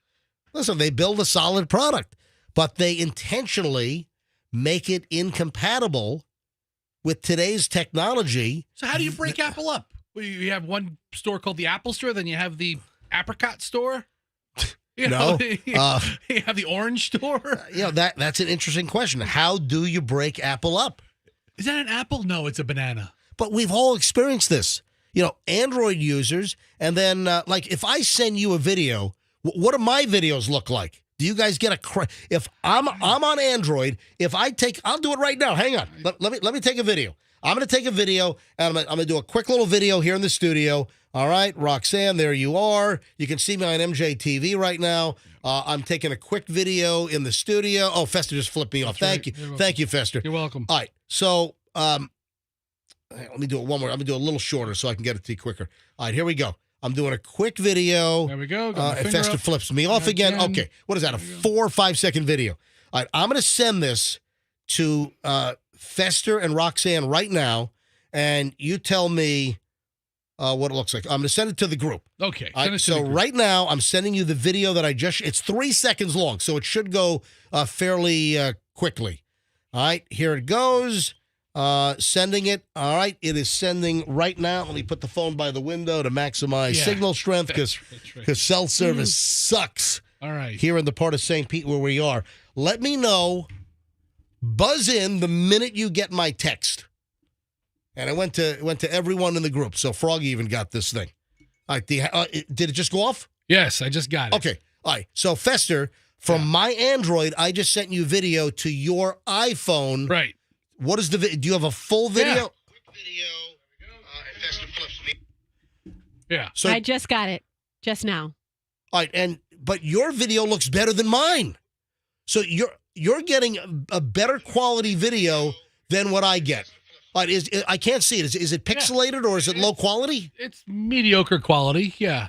All right, Roxanne, what about yours? So, but the issue is when you guys send me see, that's not terrible. It's not terrible So at it's all. almost like it's going the other way. Yeah, it's kind of nice, actually. When you guys send me iPhone video to my Android, it looks like absolute ass. It's awful looking. When I flipped you off in this video, I should have had my soldier standing up a little straighter. It looks almost like a fist with a lump in it. Bad angle. Oh, and incidentally, before I move on, because of this press conference and the fact that the Department of Justice is suing Apple, Apple lost $113 billion in value. Yeah, with stock price down yesterday. So that's pretty ginormous. Do you think we ought to do an attempt for the Jackwagon jury? Yes, Andrew, you're raising your hand at me. What's up? No, signaling a phone. Yeah, we have callers coming in. Callers are calling. Oh, I didn't even look at the phones. Yeah. Hang on. Andrew wants me to grab some phone calls here. Hi, good morning, MJ Morning Show. Who's this? This is Natalie Bowen. Hey, Natalie? Yes, Natalie. Wow, I never. That's like. Lynn on the end. Yeah, it's a Natalie with a Lynn. I've never heard that name. I love it, Natalie. Thank you. Wow. All right, Natalie, what are you calling in for? Well, I was just listening to you while I was at Dunkin' Donut, and my daughter has an Apple, and I have an Android. Yep. And she complains constantly about, Mom, your pictures are always blurry. Yep. Mom, your pictures are always blurry. Yep. And I get videos from her, and I can hardly see them. They're my grandson most of the time, and I can't make out what they're talking about. I can't hardly see them, and I just thought that was what you guys were talking about. Yeah, no, that is what we're talking about. Now, I did a test, and Roxanne and Fester, who have iPhones, they got a fairly decent video from me, but when they send me videos from their iPhones to my Android, my videos suck. Well, that's the way mine are. Yeah, I could stick my face in a porta potty at the Strawberry Festival, and it's Yeah. better. It's better looking than the videos I get from people with iPhones on my Android. All right. Well, I mean, I'm right. I mean, the last video I got from her was my 3-year-old grandson. He was riding a go-kart. Yep. And I'm like, is that a four-wheeler? Yeah, you can't even tell what they're on. Listen, I didn't know what it was. listen, that's what we're talking about. So, you put all the legal mumbo jumbo aside. These are the practical issues that we can all really understand on why the Department of Justice is going after Apple. And again, with the grainy videos, I just played that audio bite. I don't know if you heard it because you were calling in, but let me play again. Tim Cook from September of 2022, and he was at a Vox coding conference, and he was asked this in a Q&A of a consumer. Not to make it personal, but I can't send my mom certain videos, or she can't send me certain videos. And so we leave. Buy your mom an iPhone. Yeah, so that's it. Oh, and you know what my daughter says? Mom, you need to get an iPhone. There you go. That's right. I mean, her exact words. Yeah. That's what we tell And MJ. I'm like, Yep. I don't like iPhones. They're more complicated for me to use. Yeah, I'm not an iPhone fan. Android. I've played around with plenty of iPhones. My kids use iPhones. Chloe and Julian, they both have iPhones. Michelle and I are Android users, and I don't like the iPhone. I'm sorry, I don't want it. That's why I'm an Android user. Natalie, thank you for calling the program. Thanks for checking in. Do you think we ought to try just an impromptu Jackwagon jury? Just to see, what happens? Sure. All right, so here's the deal. Listen, I don't know what's going to happen. And, Fester, you brought this up, and this is really what I was thinking about. So yesterday, I told the story about my incident that I had at the hotel bar up in New York last weekend. And this is where I ordered an old-fashioned for Michelle to bring it up to the room, and the guy half-assed the old-fashioned. He didn't even attempt to make an old-fashioned. The guy goes to the bourbon on tap, which was Old Forester. He puts it in a glass with ice cubes, tries to just scrape off an orange peel and say it's an old-fashioned. BS, an old-fashioned, you got to have simple syrup or sugar. You've got to add bitters, the bourbon or the rye. You got to stir it vigorously. Then you pour it over the ice. Then you put a shaving in there. You need to put the orange around the rim of the glass as well. Drop in a high-quality Luxardo cherry or similar. And the guy just tries to hand me just regular bourbon on ice. I mean, and I said, hey, what are you doing? This is not an old-fashioned. He's like, are you going to tell me how to make an old-fashioned? I said, yes, because you're not even trying to make an old-fashioned. I mean, what? If I have to, it was I a will. $16 drink. Make me a freaking old-fashioned for Michelle. So he gets angry at me. We get into a verbal altercation. He throws the drink into the bar back sink. and breaks the glass in the sink. And he said, okay, I'll make you an old-fashioned. I'm like, dude, forget it. I don't want this maniac touching anything that we're going to consume. So I just walked away. So I asked the question yesterday on the show, am I a jackwagon here? Am I a total jackwagon for what happened? And we had bartenders that called up, like 4 or 5, and said, no, absolutely not. You're not a jackwagon. So what I was thinking was that we kind of, it's kind of like, am I the bleep hole from Reddit, et cetera? What if we do a little feature from time to time where people just roll a scenario by us where there's been an incident, an altercation, and you ask us, am I the jackwagon? So would we be the jackwagon jury? Would we be the jackwagon judges? What if we just kind of float this and kind of do a spontaneous impromptu? And this might be a little feature or a bit which I have people email us the story.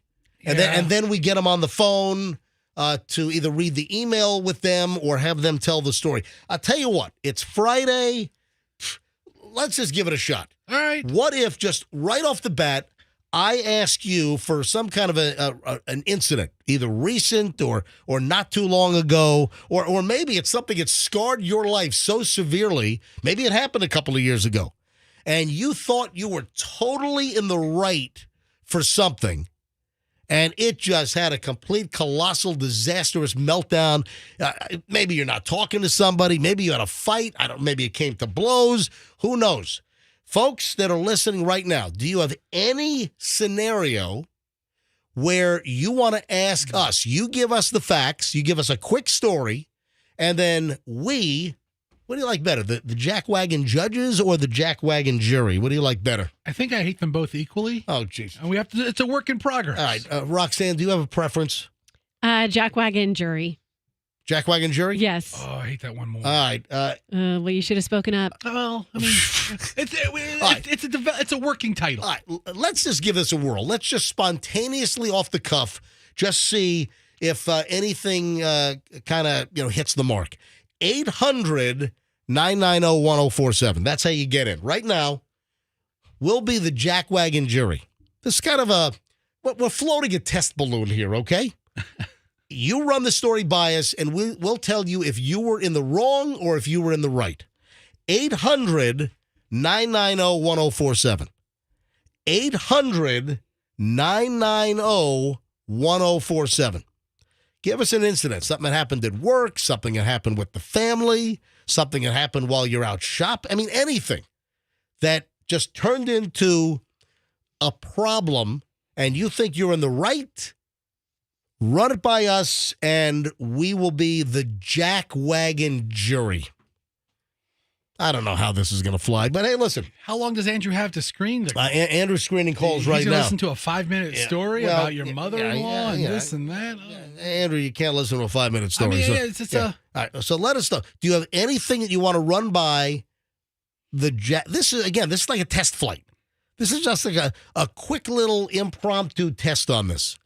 All right, Andrew's got a call screened. Let's see, and other lines are ringing. He's moving on to screen other lines right now. All right, I kind of have a jackwagon story. Am I the jackwagon? Okay, Want me to share it? Can you? Let me go to the call first. Okay, and then so you have a story. So I kind of lost my temper. I mean, losing my temper for me isn't too much. So you want Fester and I? Yeah. To be the jackwagon jury. Sure. Okay. All right. Hang on. Let me go to Todd in Clearwater first. Todd, you're on the MJ Morning Show. Hello. Hey, buddy, I'm the cartoon character. Remember me? Forgive us if we don't. No, I think you called in and Fester wanted to know if you were a cartoon character. Yeah, and then I busted your ass the next day because you was talking the same way I do. All right. You remember that? You know what, sir? I actually don't remember a thing about you. All right. You know, I live in a cul-de-sac, right? Well, hold on a minute. Payback is hell. All right. Now, are you about to tell us the story? Yes, sir. Okay, all right. Tell the story quickly, as concisely as possible, and then we are the jackwagon jury. Go. All right. I live in a cul-de-sac, right? And the house up on the right, they think this is their personal parking lot. They park 3 or 4 cars in here, and this is a street. It's not a parking lot. and they park here. So I call the cops, and he comes here, and he says, and because they park on the sidewalk, and I told him, I said, well, it's illegal in the state of Florida to park on the sidewalk. All right, so wait a minute. They're blocking the cul-de-sac, using it as their personal parking lot, and they're also parking on the sidewalk? Correct. And the cop comes to my house, Yep. and he says, if you don't like it, you need to move. All right. So you want to know what we think. You're complaining about the neighbors parking in the street on the sidewalk. That's your complaint. You want us to determine whether you're the jackwagon here. Yeah, because I'm disabled, and I'm supposed to walk X amount of miles. Now, listen, absolutely. Hold on a minute. Are we ready, Fester? Yeah. Let's go. It's the Jackwagon jury. All right. Todd, right? Yeah, Todd is his name. Todd, I got to tell you, if you live in a non-deed restricted neighborhood, it's kind of called America, man. Guy parks a couple too many cars. That's his right. Oh, man, what if we have a split panel? All right, here's my ruling as a Jackwagon jurist. Here's the deal, or a jury member. No, Todd, you're in the right. They should not be parking and blocking the cul-de-sac, and they should not be parking on the sidewalk. Roxanne, quickly, what is your verdict on this? I'm with you, Todd. All right. You're good. All right. So we're 2 against 1. So yeah, leave it to Fester. They've got a massive driveway that they won't park in because it makes their house look like shit. Well, but you can't say that. Now, Todd, I'm going to have to change my answer. No. Well, you can't drop the S-bomb. All right, Todd. But listen, so Roxanne and I, we side with Todd. No, he's not the jackwagon here. I support your neighbor. I hope they put appliances in their front yard. All right. Thomas in Lakeland. Thomas, you're on the MJ Morning Show. Man, every line is jammed up. This might work. Thomas, you're on the MJ Morning Show. Hi. Is Tom out on an airplane wing right now? Thomas, can you hear me? Sounds very windy wherever he is. It does. Let me put him back on hold. Let me know if Thomas comes back. All right. Anonymous is in Lutz. Anonymous, you're on the MJ Morning Show. Hi. Hi. All right. So you want us to determine whether you're the jackwagon here, right? Yeah. All right. What's the story? Okay. My girlfriend asked me to loan her $3,500. Wow. Yeah. Right. And she can't even pay her bills. So, I mean, I think she thinks like I'm rich because my husband passed away and I got a big $25,000 life insurance policy. Yeah. So, anyway, I offered to give her half. Half the money. Half of the life insurance policy? No, half of the. She wanted $3,500, so you offered to give her what? $1,750. $1,750. All right. And then I also said to her, I think it's a terrible idea to loan money to friends. Yeah, it is. Absolutely. All right. So you want to know if you're the jackwagon for not giving her the full $3,500 and only offering up $1,750? Yeah, and then she's mad at me now. Oh, great. All right. Hang on. Here we go. It's back to the Jackwagon jury on the MJ Morning Show. I don't think you're in the wrong.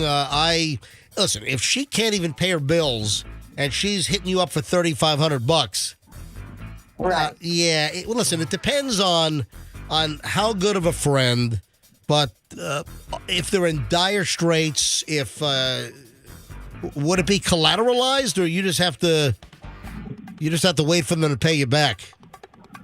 Oh, yeah.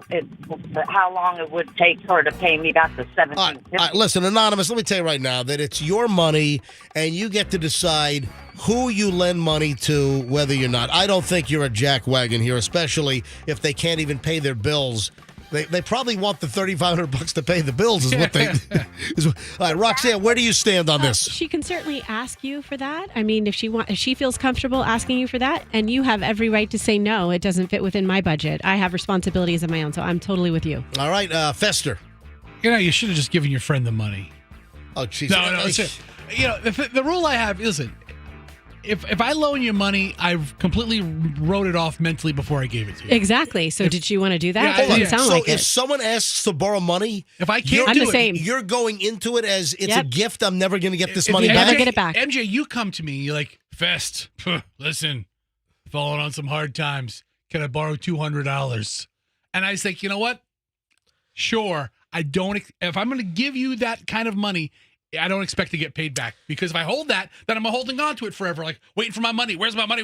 I can't do that. I don't need that aggravation. I'll give it to you if I have it. Otherwise, I can't do it. And then if you can give it to him, sometimes it's a nice way to go, okay, I don't have to be friends with you anymore. You haven't paid me back, so I don't have to take your calls. I've never revealed this. I won't mention anything specific, but I had somebody beg me for a loan. It was $30,000. And I lent the person the money, $30,000. And I did get every bit back. Took a little bit, but I got every bit back. So I have a little experience with lending somebody money. I mean, you got to understand, Yeah. Are you going to did you set up a payment plan from day one, or was it just like pay me back when you can? Sort of the latter. Another Anonymous in Tampa. Anonymous, hi, you're on the MJ Morning Show. Hello. All right. So are you the Jackwagon? We will determine. What's your story? So I'm dating a guy, and before we started dating, he was on dating apps, and he met a girl on a dating app, and they went out a few times, and so of course his intent with this girl was to date her. He has tons of girlfriends. I don't care.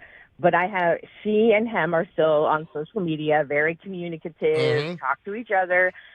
I have a problem with that because I don't care about any of his other girlfriends because he didn't choose to date them. But the intent of him meeting this girl was to date her. So I'm very uncomfortable with him continuing to have a relationship with her. How long have you been connected now? We are at 2 years. Wow. All right. To the Jackwagon jury.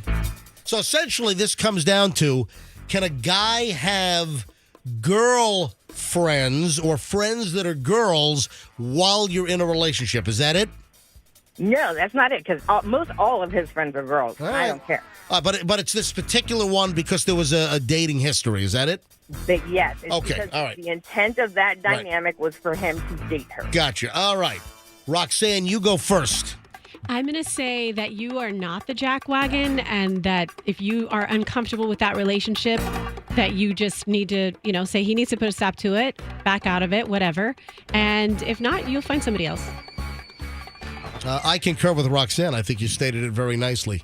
Fester, you going to throw a wrench into the plans? Has he given you any feeling that he's, in a sexual or an intimate relationship with this person, or are they just legitimately friends? Sometimes relationships don't work. I don't know. I think the thing that bothers me is of course, we scroll through each other's social media, and everything that he posts that is just him, she has a comment, she has a like, she has something. But have you met this person? The two of us. Have you met this person? She says nothing.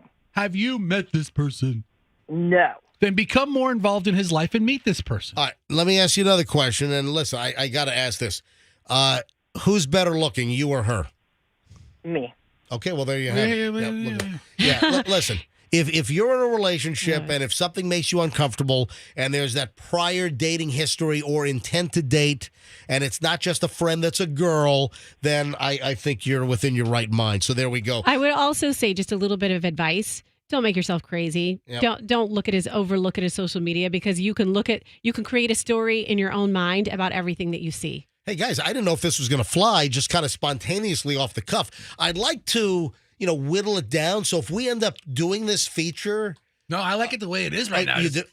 Random shots coming in. We don't know what to expect. All right, hey. I mean, if we screened them, we would at least know what the story is, so we'd be prejudged. All right, so instead of doing it via email, all right. Hey, Andrew, I'll take a few more here, but don't screen. The phones are all jammed up here. It's crazy. Bill is in Spring Hill, so I'll finish these up, but then I got to move on. Oh, and speaking of relationships, the last caller, I've got 2 relationship stories which are really, really good. Another lawsuit over a dating app situation gone bad. This is like the second one in a couple of months. And then, which occupations have the propensity to cheat the most? Hang on. Both of those coming up in just a bit. So Bill is in Spring Hill. Hey, Bill, Spring Hill, you're on the MJ Morning Show. Hey, how you doing? Before we even get started, I want Fester to be disqualified for being a judge because it's about him. Oh. All right, Okay, I'll recuse myself. All right, Bill, hurry up. Go. Lay your story out. 30 seconds. I'll make it quick.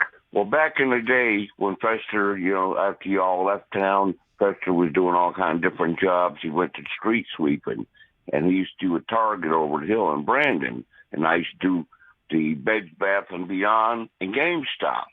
And he used to race there and get there before me to get my spoils. Whoa, what?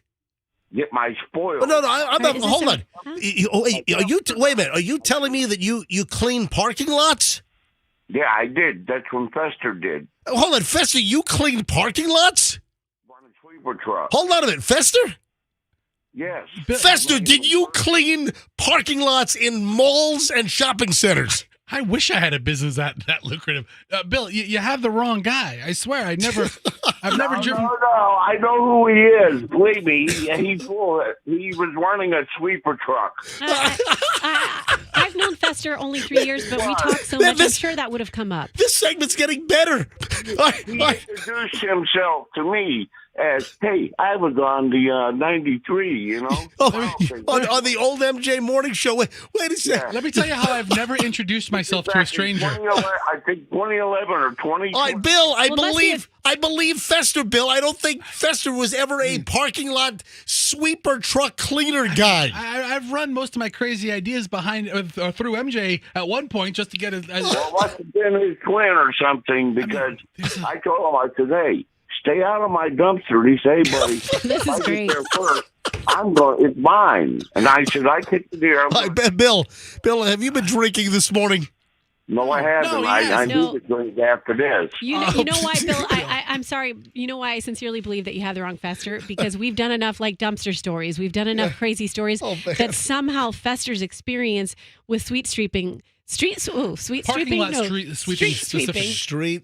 yeah. Would have come through by now at some point. Exactly. I'd still be in the street sweeping business. That's pretty lucrative. Bill, I believe you do have the wrong guy. Thanks for calling. Patty, two more, and that's it. Hang out with Bill now. Patty is next. Patty, welcome to the Jackwagon jury.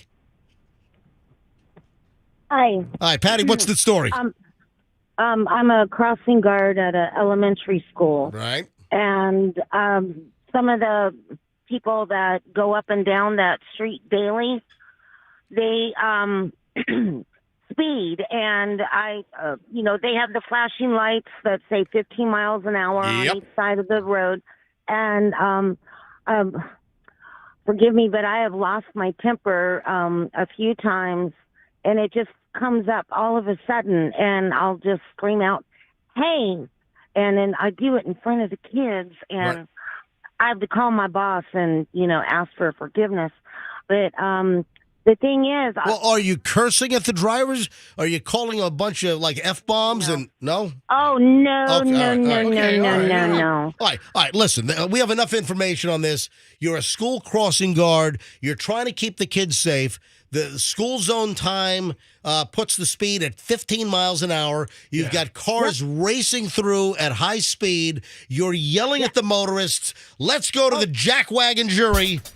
Is Patty the Jackwagon? Roxanne, you first. Not only are you not the Jackwagon, Patty, but you deserve a medal because people need to slow down in school zones. All right, I fully concur. If I had gone first, I would have said the same thing. Patty, it's your job to keep the kids safe. If you got imbeciles that are running through a school zone at high speed, you are not the Jackwagon. They are the illegal motorist. And what I would say to you, Patty, is you got to contact your local law enforcement, whether it's local police department or the sheriff's office. You got to have them, stake out your school zone so they can pull over. Yeah. Are you in the city of? Are you in the city of Lakeland? Yes. No. The county. Yeah. So then Sheriff Grady Judd's office would love to have somebody out there. I'll call Grady Judd right now. Oh. Well, I spoke to a police officer yesterday, actually. Listen, Patty, you're not the Jackwagon. You have to call Polk County Sheriff's Office. Listen, Patty, thank you for helping to keep the kids safe. I think it's a very noble deal. No, you're not the Jackwagon, Patty. All right, last one. Is this Thomas? This is Thomas. Who was in like a wind tunnel a few minutes ago? Thomas, are you with us? What the heck is going on with this damn thing? Hey, Andrew, did you go back to Thomas? Or you never went back to him? I told you to go back. All right, the line might be empty. Thomas, guess, way to end it on a phone. Yeah. He was screening another call. That's right. That's right. We had a ton of calls. They're still calling in. But none of these are screened. So, I'm done. I'm done today. But I think this was a decent little trial test balloon that we just floated. Yeah. The Jackwagon jury. I'll share my story next time. Okay.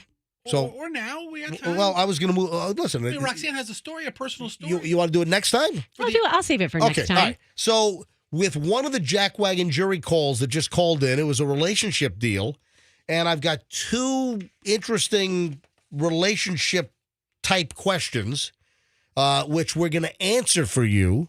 One is, which occupation? This is a divorce lawyer. Now, granted, she admits that this is purely anecdotal, but this is a longtime divorce attorney who is out in Arizona.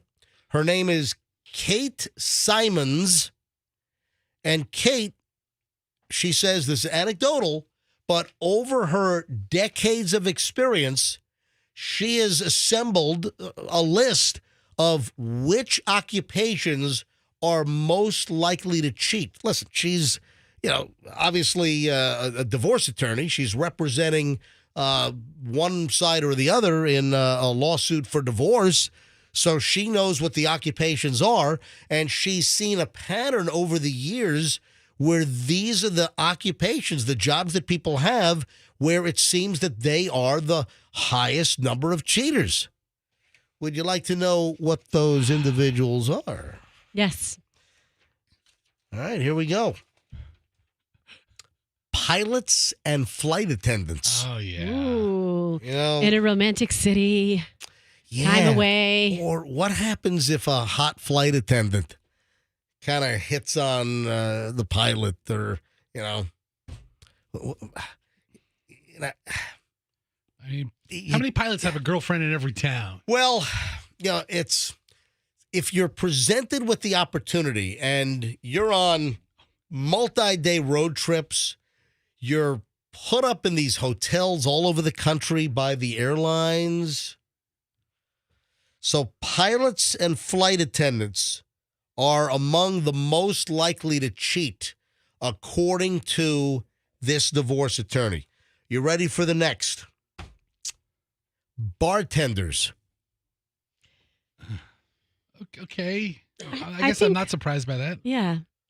I don't know why, but I just think of bartenders in my going out years in the clubs, and they were all young and in their 20s and living their best life, They have the ability to have interactions with, and listen, this goes both ways. It's not just, you and your googly eyes for a hot male bartender, Roxanne, back in the day, but it goes both ways. No, I was actually thinking of the female bartenders when I told that anecdote. But it goes both ways. It's female bartenders that have the ability to interact with dozens and dozens of bar patrons over the night, and then same thing with male bartenders, and it can go opposite sex, same sex.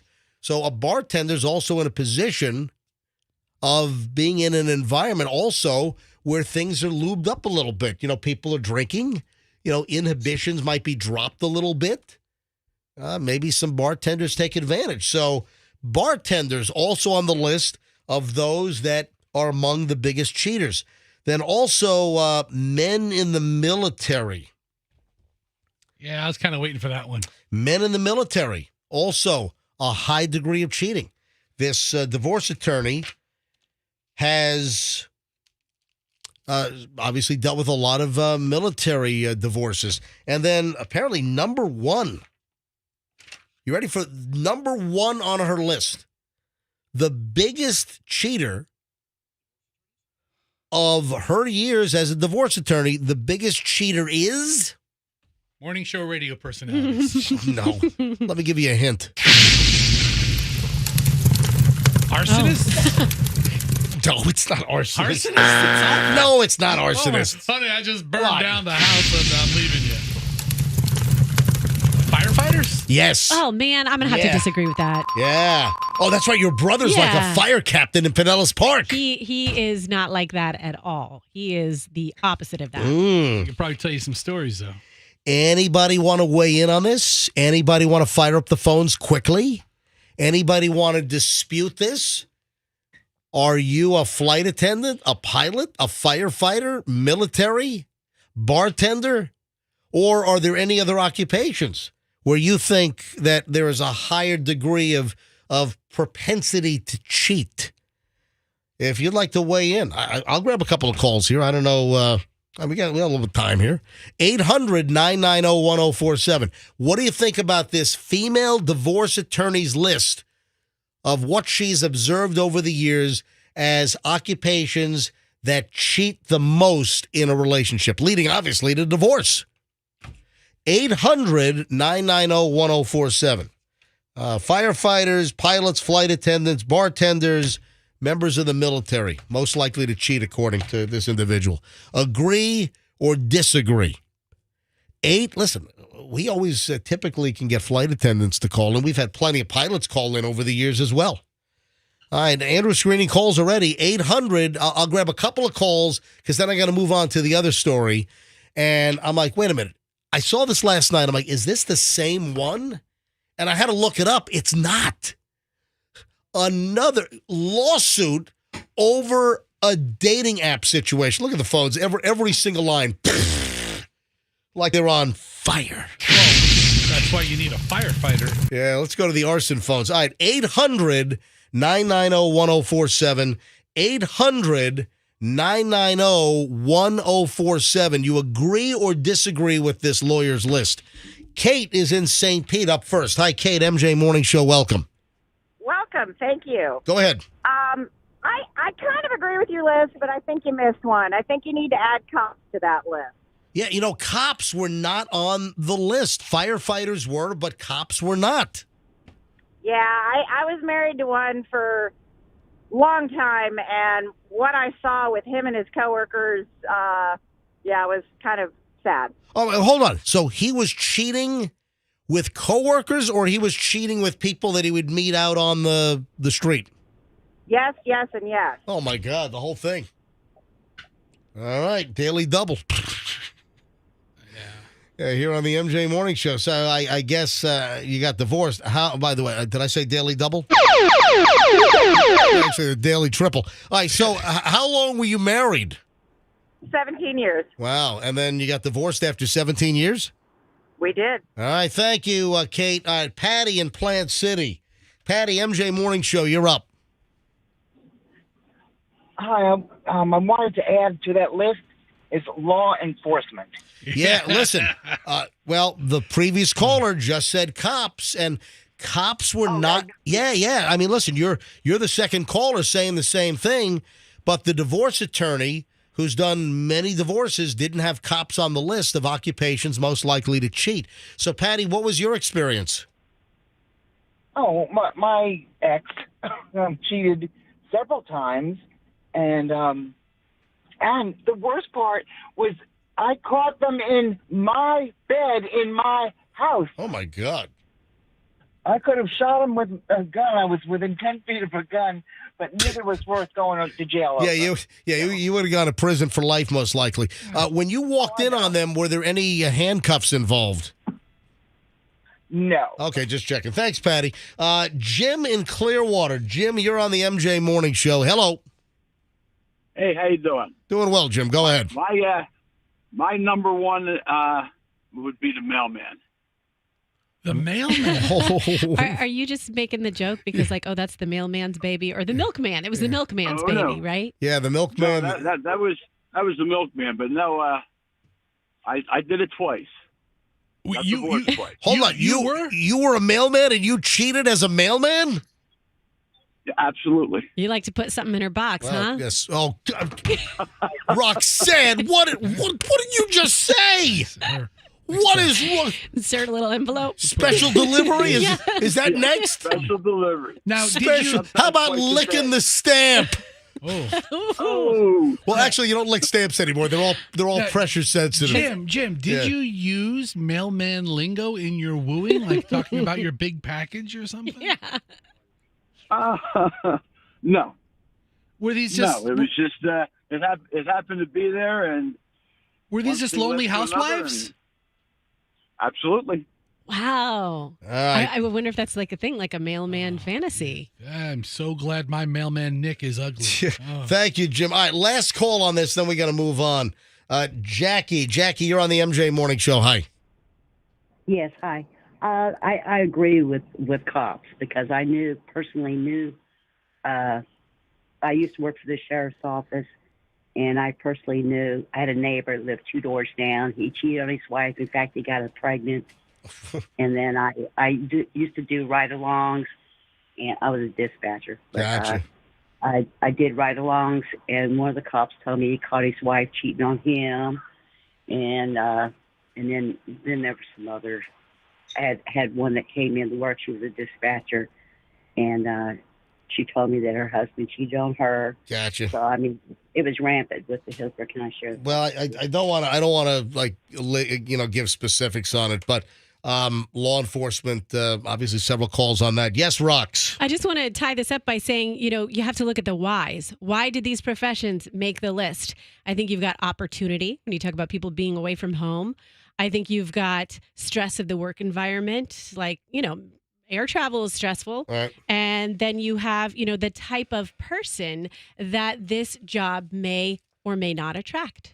All right, when we get back in just a matter of minutes, there's one other item I want to get to. And when I saw this last night, I said to myself, wait, did we just do this story a couple of months back? Because it sounded so familiar. A guy suing women for making negative comments about a dating experience. And I'm like, yeah, we just did this story. Guess what? It's a whole other story that's similar. So do guys have to be on alert? If you're, let me rephrase this. Yeah. If you're a woman and you have a dating experience, whether it's just communication on an app or maybe a phone conversation, or if you actually go out with somebody and then you comment in like dating groups, are you liable if you deliver your opinion or your thoughts? Folks, there are now 2 lawsuits regarding dating apps and comments that women have made about guys. All right, hold on. We'll get to this first up when we get back. And if it sounds familiar, yeah, I had to look it up. We did this back in January. And there's a whole other one. Different guy, different city. You got to hear this. And that's going to be next on the MJ Morning Show here on Q105. Stand by. I'm going through my plan.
late great Whitney Houston, 9:02 on a Friday morning.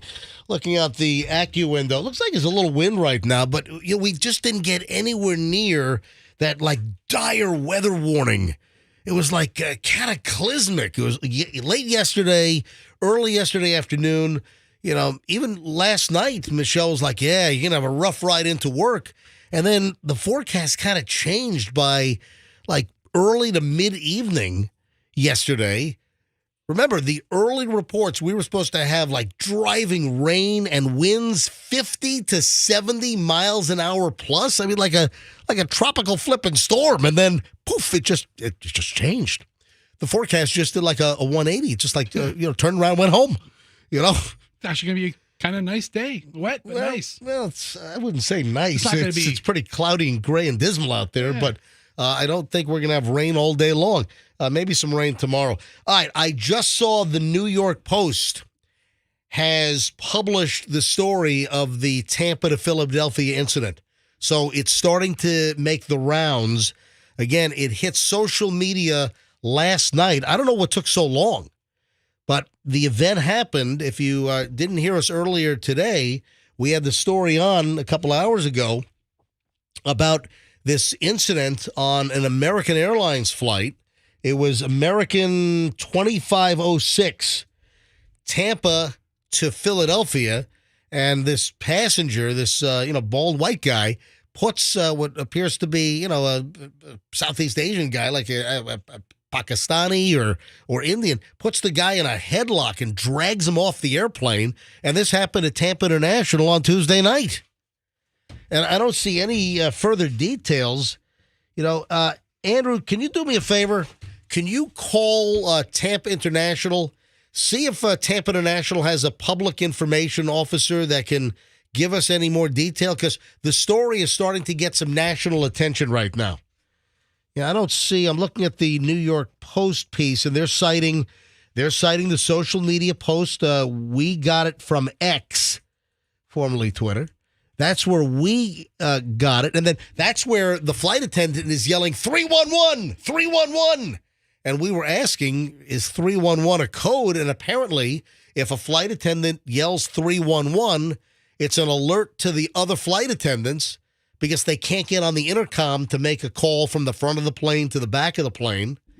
So, again, it's starting to make the national rounds, about the passengers pushing each other. And then finally, the bald white guy just puts the other guy in a headlock. Then there's a dude with a backward orange baseball cap and a Ron John muscle shirt on, and he assists in dragging this guy off the plane. That's a good look.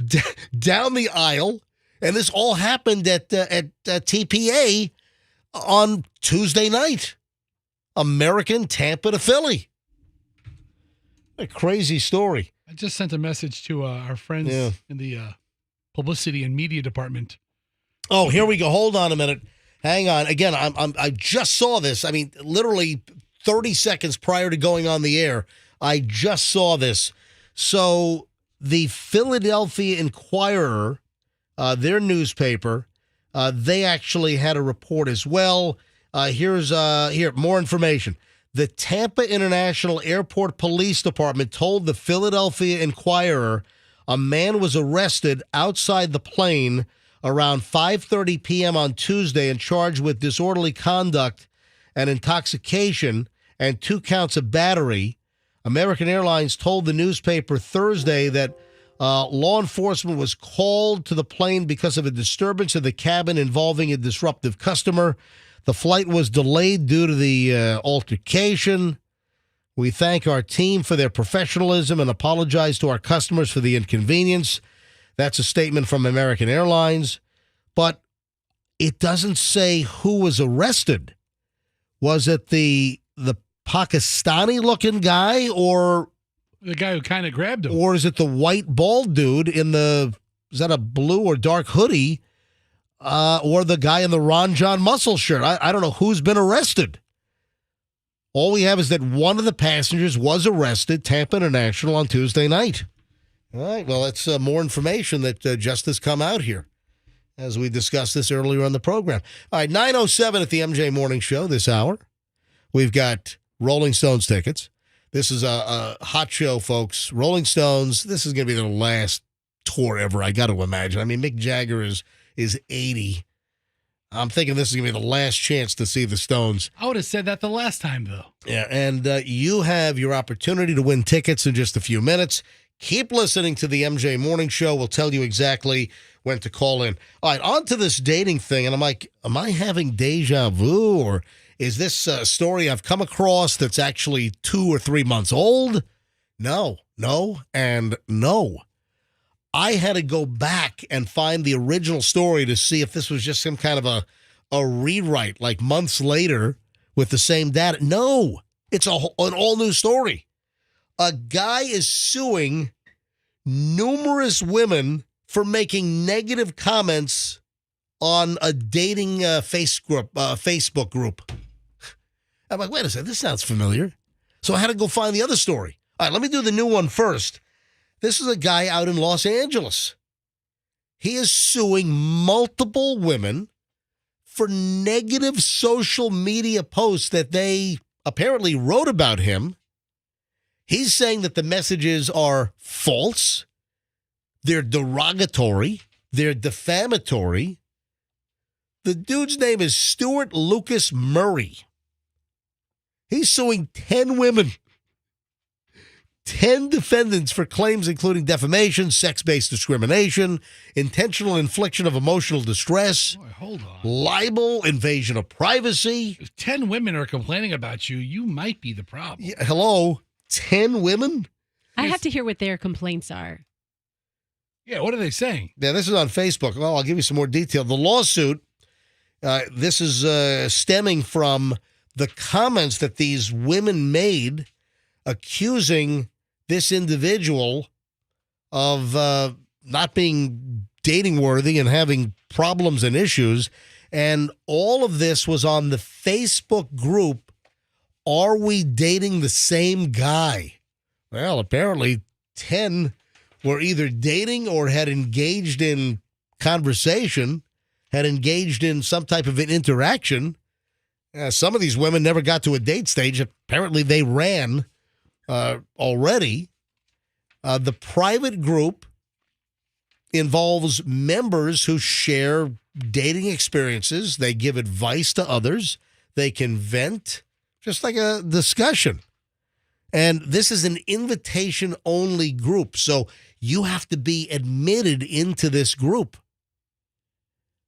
Also, the Are We Dating the Same Guy group has different pages that represent different geographical locations around the country. Okay. So there might be like a Tampa, Are We Dating the Same Guy? A Los Angeles, Are We Dating the Same Guy? So this man, this Stuart Lucas Murray, that's Murrey, by the way, he says that the women, they posted all kinds of false derogatory comments about him. Apparently, somebody posted that he's suspected of murder. Or wait, did you just chortle? Yeah, I chortled. I mean, that's something you can figure out. Yeah. So apparently, on this Facebook group, some of the women were accusing him of being either a murderer or involved in a murder case. Also, it was discussed that he had several domestic violence charges against him. There was a post allegedly that he tried to extort money from women that he dated. There's another comment that he has a sexually transmitted disease or sexually transmitted diseases, and that he lied about being an attorney. He claims that all of these allegations are absolutely, completely false. Now, one of the women that's getting sued is Olivia Berger. Oh, man. You know that restaurant over on Henderson? Yeah. Mm-hmm. Yeah, Olivia? Yeah. If they have a burger on the menu, they can call it the Olivia Burger. Yeah. I bet you did a damn good burger, too. It's a damn good restaurant. Big fan of Olivia. Me too. The Olivia Burger. So Olivia Berger said the majority of the women that Murray is suing had not met him in person. This is according to one of the women getting sued. And she says that some of the defendants only made passing comments or reactions to posts that were made about Murray, and they simply just liked the post. So they're alleging that he's suing women that just liked the post or a comment that another woman posted. Good luck with that, Stuart. And good luck dating. Because this is really getting your name out there. Yeah, it really is. Is there a Facebook group, I will never get another date ever again for the rest of my life?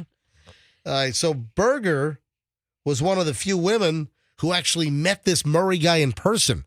They went on a date after some kind of match back in 2021 on Tinder. And then during the date, Berger says that this dude Murray was just blasting and blaring and ranting about all kinds of crazy conspiracies, and said that he was arrogant and smug and that they were not compatible, and that was it. One date, one and done. Is there anyone saying anything nice about him? So I found the "Are we dating the same guy?" ? Tampa. Wow. There are 5,000 members. Holy, really? Yes. Are we dating the same guy, Tampa? With 5,000, you have to join, so they'll know who you are. I mean, I don't want to. Yeah, according to the suit, Murray attempted to join the Facebook group to defend himself, but he was denied every time. So they would not allow him into the Facebook group, is what he's claiming, in order for him to get on and challenge some of the allegations against him and to defend himself. So this is crazy. Another defendant that's getting sued is Vanessa Valdez. And she said that she connected with this Murray guy on the dating app Hinge. Right out of the gate, she says, gave me his phone number and said, let's hang. I commented with one message saying, bold move with a happy face, and then a barrage of harassing messages came afterward. So I immediately blocked him and reported him. And now she's getting sued.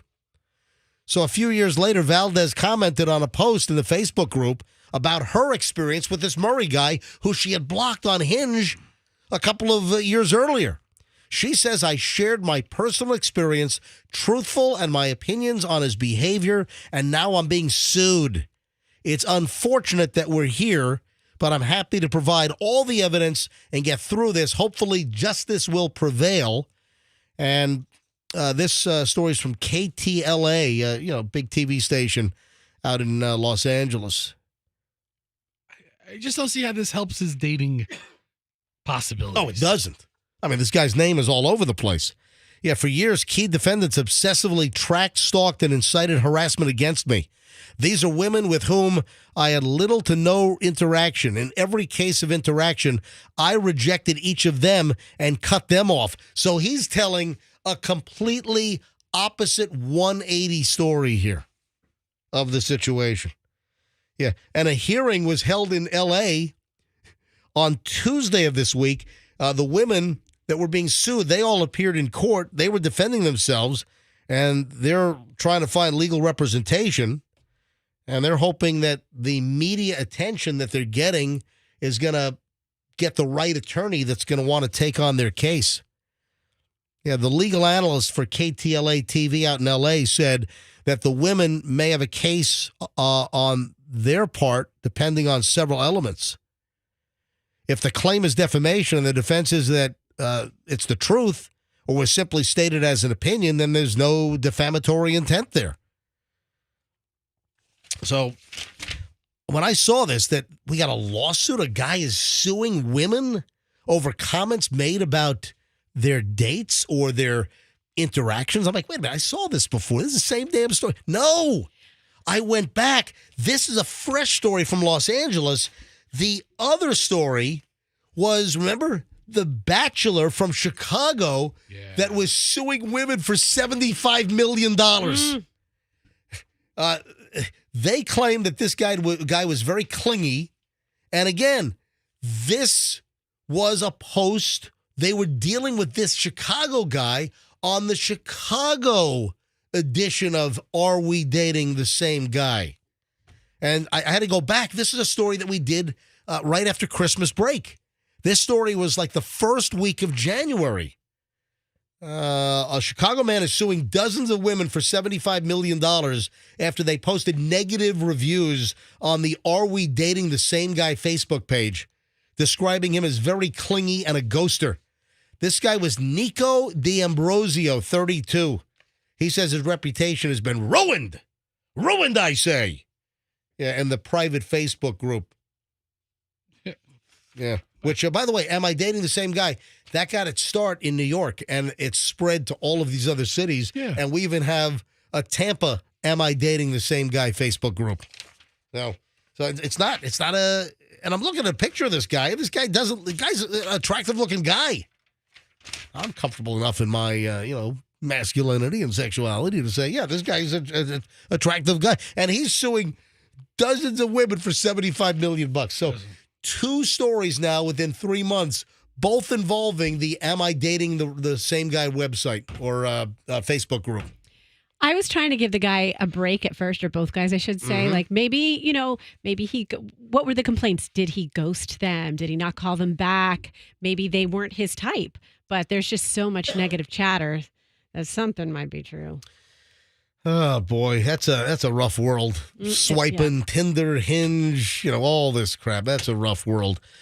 All right, tell me, Roxanne and Fester, tell me what this is. Ready? Identifying. How about this one?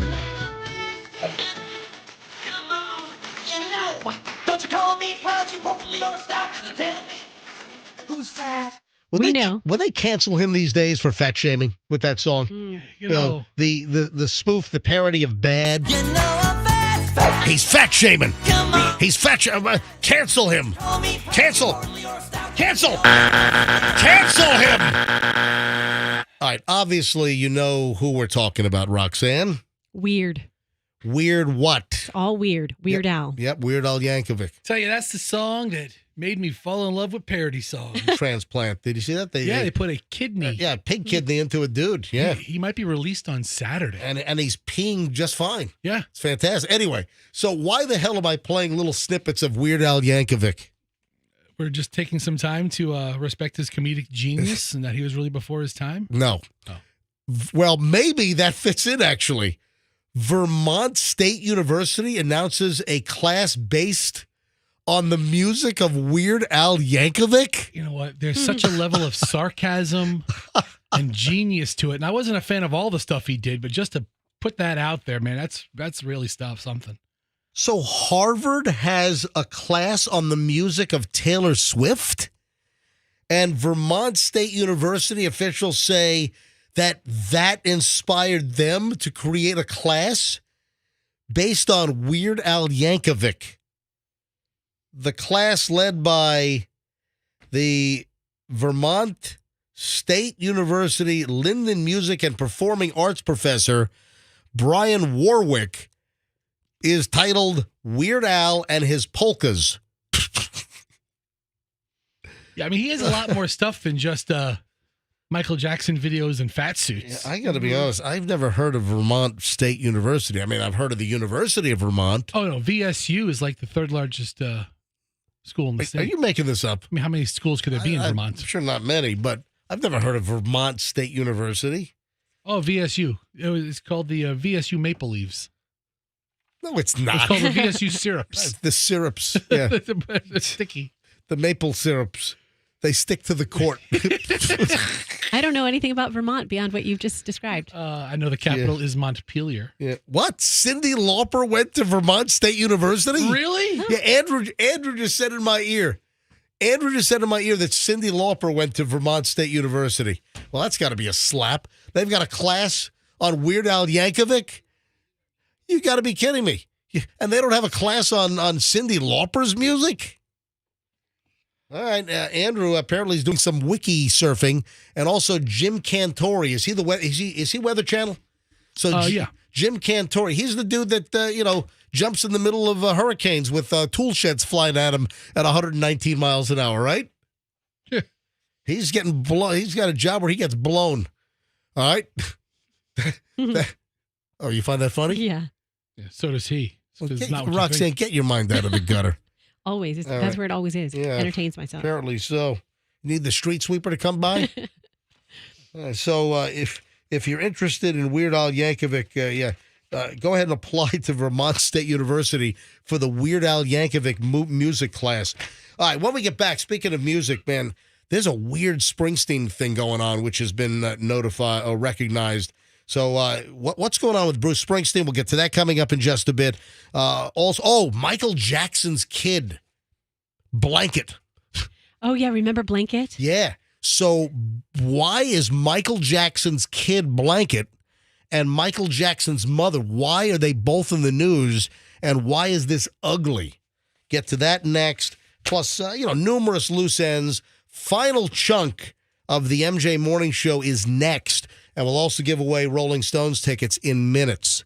Want to see the Stones in Orlando on June 3rd, maybe the last time ever.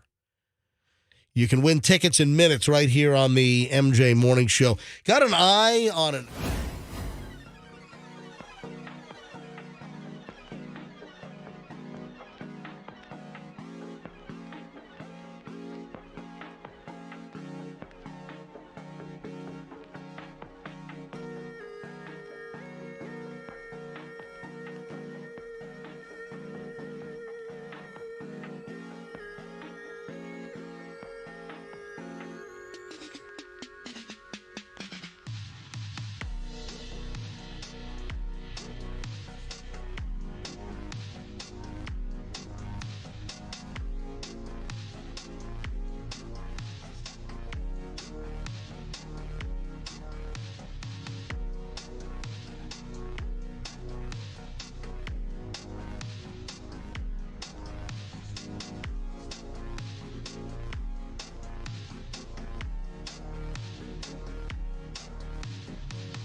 9:31 at the MJ Morning Show. Folks, don't move. Rolling Stones tickets on the way in minutes. Your chance to win a pair of tickets, the Stones Camping World Stadium in Orlando. Now, Fester, you work at General RV. You got a problem with this being at Camping World Stadium? Why didn't General RV, where you also work, why didn't they get the sponsorship at the stadium? Because we'd rather give our customers great prices instead of paying for somewhat multi-million-dollar endorsement deal. Doesn't do anything for them. All right. Camper World's lucky they're even in business. Bunch of hacks. I mean, it's a good stadium and all, but listen. You're making me choke over. I don't lie. I don't lie. You want to ask me why? I'll tell you why. All right. We're going to spend millions of dollars and charge our customers too much. We're going to give you great prices on quality products. Full disclosure, Fester's also a salesman at General RV on I-4. See the Rolling Stones at the General RV Bowl in Orlando. How about that? I don't care. Call it whatever the hell you want. Just rename it? Just going to rename it. All right, so Rolling Stones tickets on the way. Speaking of performers, remember that Bruce Springsteen canceled a whole bunch of shows. He had like some kind of a serious ulcer issue. Yeah. Well, he's back. And people are commenting on, oh my God, Bruce Springsteen is like unrecognizable. Did you get your computer fixed yet? Nah, the guy's coming in after the show. All right, let me bring this up. You got to see this. Bruce Springsteen. Roxanne, have you seen Springsteen? I have not. Now that people are saying, "Oh my God, what the heck happened here?" All right, I got to put this on the computer because Fester's keyboard's not working, so I got to do it on the computer. Springsteen. All right, let me see if this comes up. And they're saying that Springsteen is like unrecognizable as he's resumed his tour and that he looks like a fairly famous actress now. Oh, no. Don't tell it. No, no. That is Springsteen. No, it is not. That is Springsteen. Stop it. I swear. All right, folks. I saw the headline. Yes. So you're referring to this famous actress? Yes. And I was like, I thought this was like the side-by-side. Like this was her. No. And what? That is Bruce Springsteen. I mean, wow. I mean, I see his face now that you say that. I can see that it's him, but I also see her. It's like one of those optical illusions. What's her name? She's not a well-known actress. Oh, yes, she is. She's a well-known. Absolutely. She's an amazing actress. Listen, people are saying that Bruce Springsteen looks like Tilda Swinton. Yeah, that's her name. Yes. Just that short, croppy. Oh my! Light cut. Or I'll tell you right now. Or a 91-year-old Ellen DeGeneres. Yes, All that right? too. That too. All right, folks, this is crazy. Andrew, can you get the story? Can you get the link up? Let me know when you get it. All right, Andrew, get the story up. We'll put the link up, mjmorningshow.com. That's mjmorningshow.com. Give us a few minutes. Andrew, did you find the story? All right, he's obviously stopped dyeing his hair, so he's full white. No. But just his face is all gaunt looking. So Springsteen is now 74. And after his peptic ulcer issue, which stopped him dead in his tracks, I gotta be honest, he actually looks dead now. I mean, it's a transformation that is shocking. He is unrecognizable. I'm telling you, he looks like either a 91-year-old Ellen DeGeneres or a 97-year-old Anderson Cooper. Yeah. Or Tilda Swinton is actually, because she's got like that sucked-in, gaunt kind of face, right? Well, everybody gets a sucked-in gaunt face as they get older. That's part of how you age. You lose fat in your face. Not Dom DeLuise. I say not us fat people. If you keep, right, exactly. Stay young looking. Where Good did for I get you. that? So- I was just trying to think of an old fat person, and they're There not. really they're aren't not that many. many. Yeah, Not that many. Yeah. So I have to tell you, I have to ask, is this just a bad photo, or is this like, in other words, is this just one bad image that someone caught? Like, oh my gosh, in that picture he does, or is this consistent? I need more footage. Or let me give you another one. Or he looks like an 87-year-old Powder. Remember that movie with Powder? Yeah. Powder was a kid. Yeah, was Powder the name of the movie? Yeah, I think it was. Was that? Remember that movie? Man, it's just bizarre. He's very pale. He has a white head of hair that's kind of cut like a crew cut. He looks very gaunt. All right, Springsteen back on tour. Wow. And then Michael Jackson's kid, Blanket, embroiled in a whole controversy with Michael Jackson's mother. So we've got grandkid and grandma. It's Blanket Jackson is taking Grandma Catherine Jackson to court. They got a whole estate dust up on the Michael Jackson money.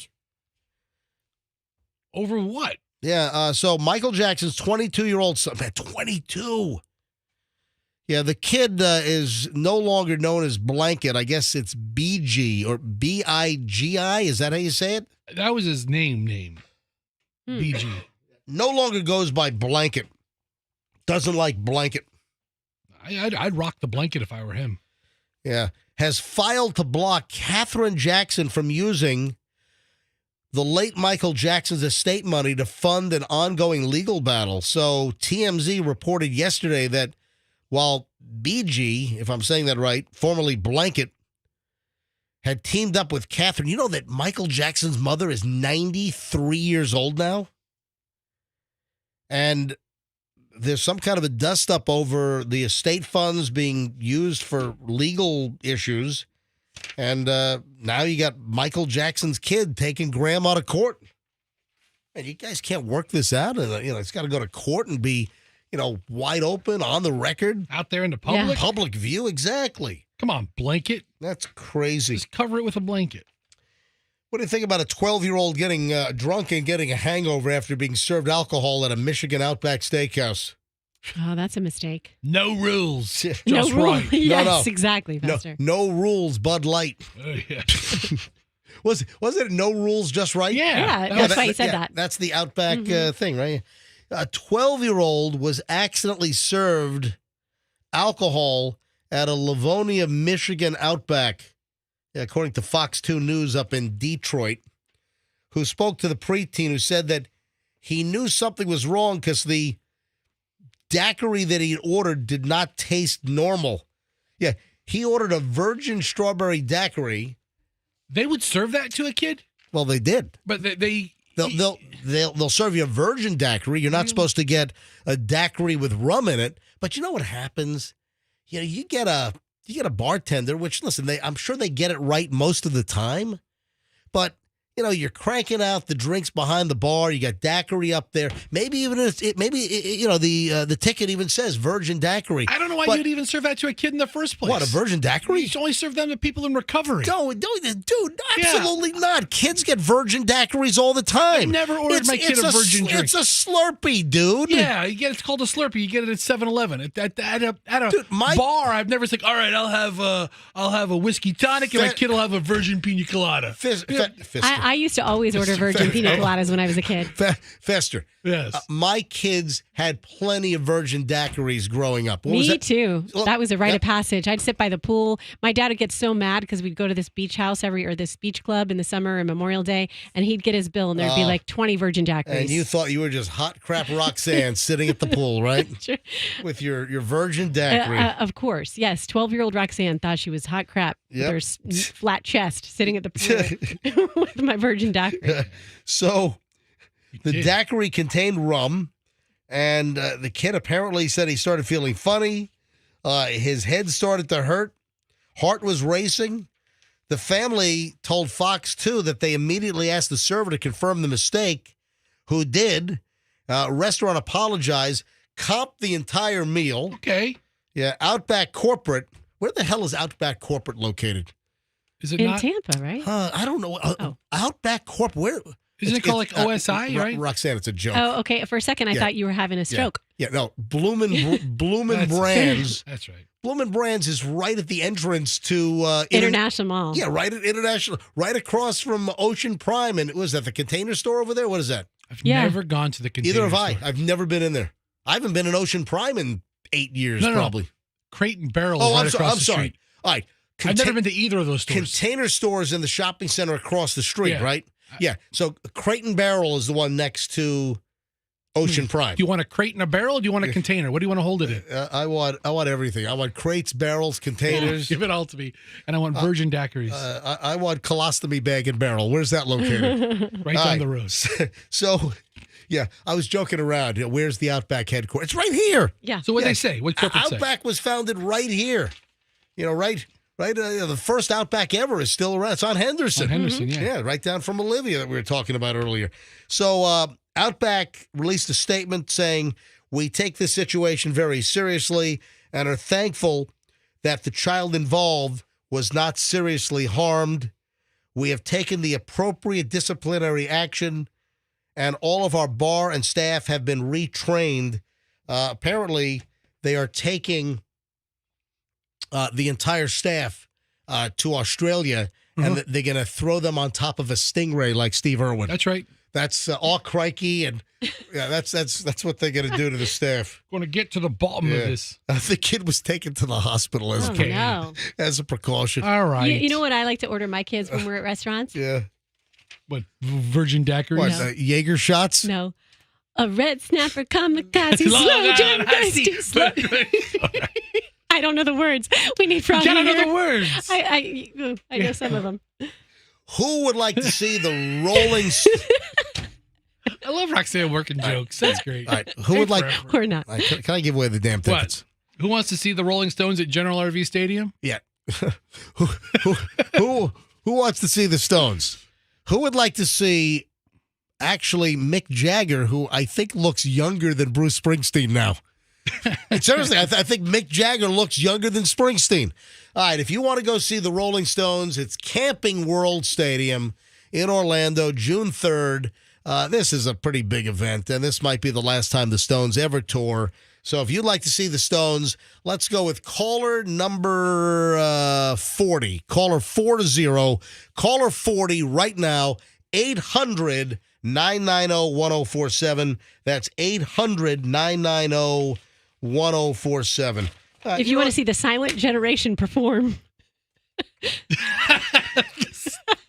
The people who fought in World War I.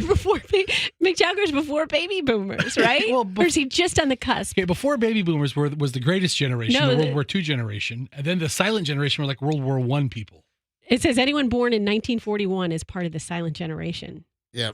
Mick Jagger was born in, what, 43?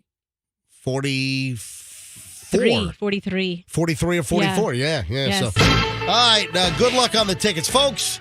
It's been a decent week. The week's gone by because we only worked Wednesday, Thursday, Friday. Yeah, we had best ofs on Monday and Tuesday. All right, have a nice weekend, folks. If you need to get a hold of me, I'm MJ at MJMorningshow.com. My personal email is MJ at MJMorningshow.com. Also, my Instagram is Certified MJ Radio. Give me a follow, and you can direct message me on Instagram, Certified MJ Radio. And, of course, follow the show's Instagram, which is MJ Morning Show on Instagram. Folks, have a phenomenal weekend. We'll see you back here on Monday on the MJ Morning Show on Q105, and let's be careful out there.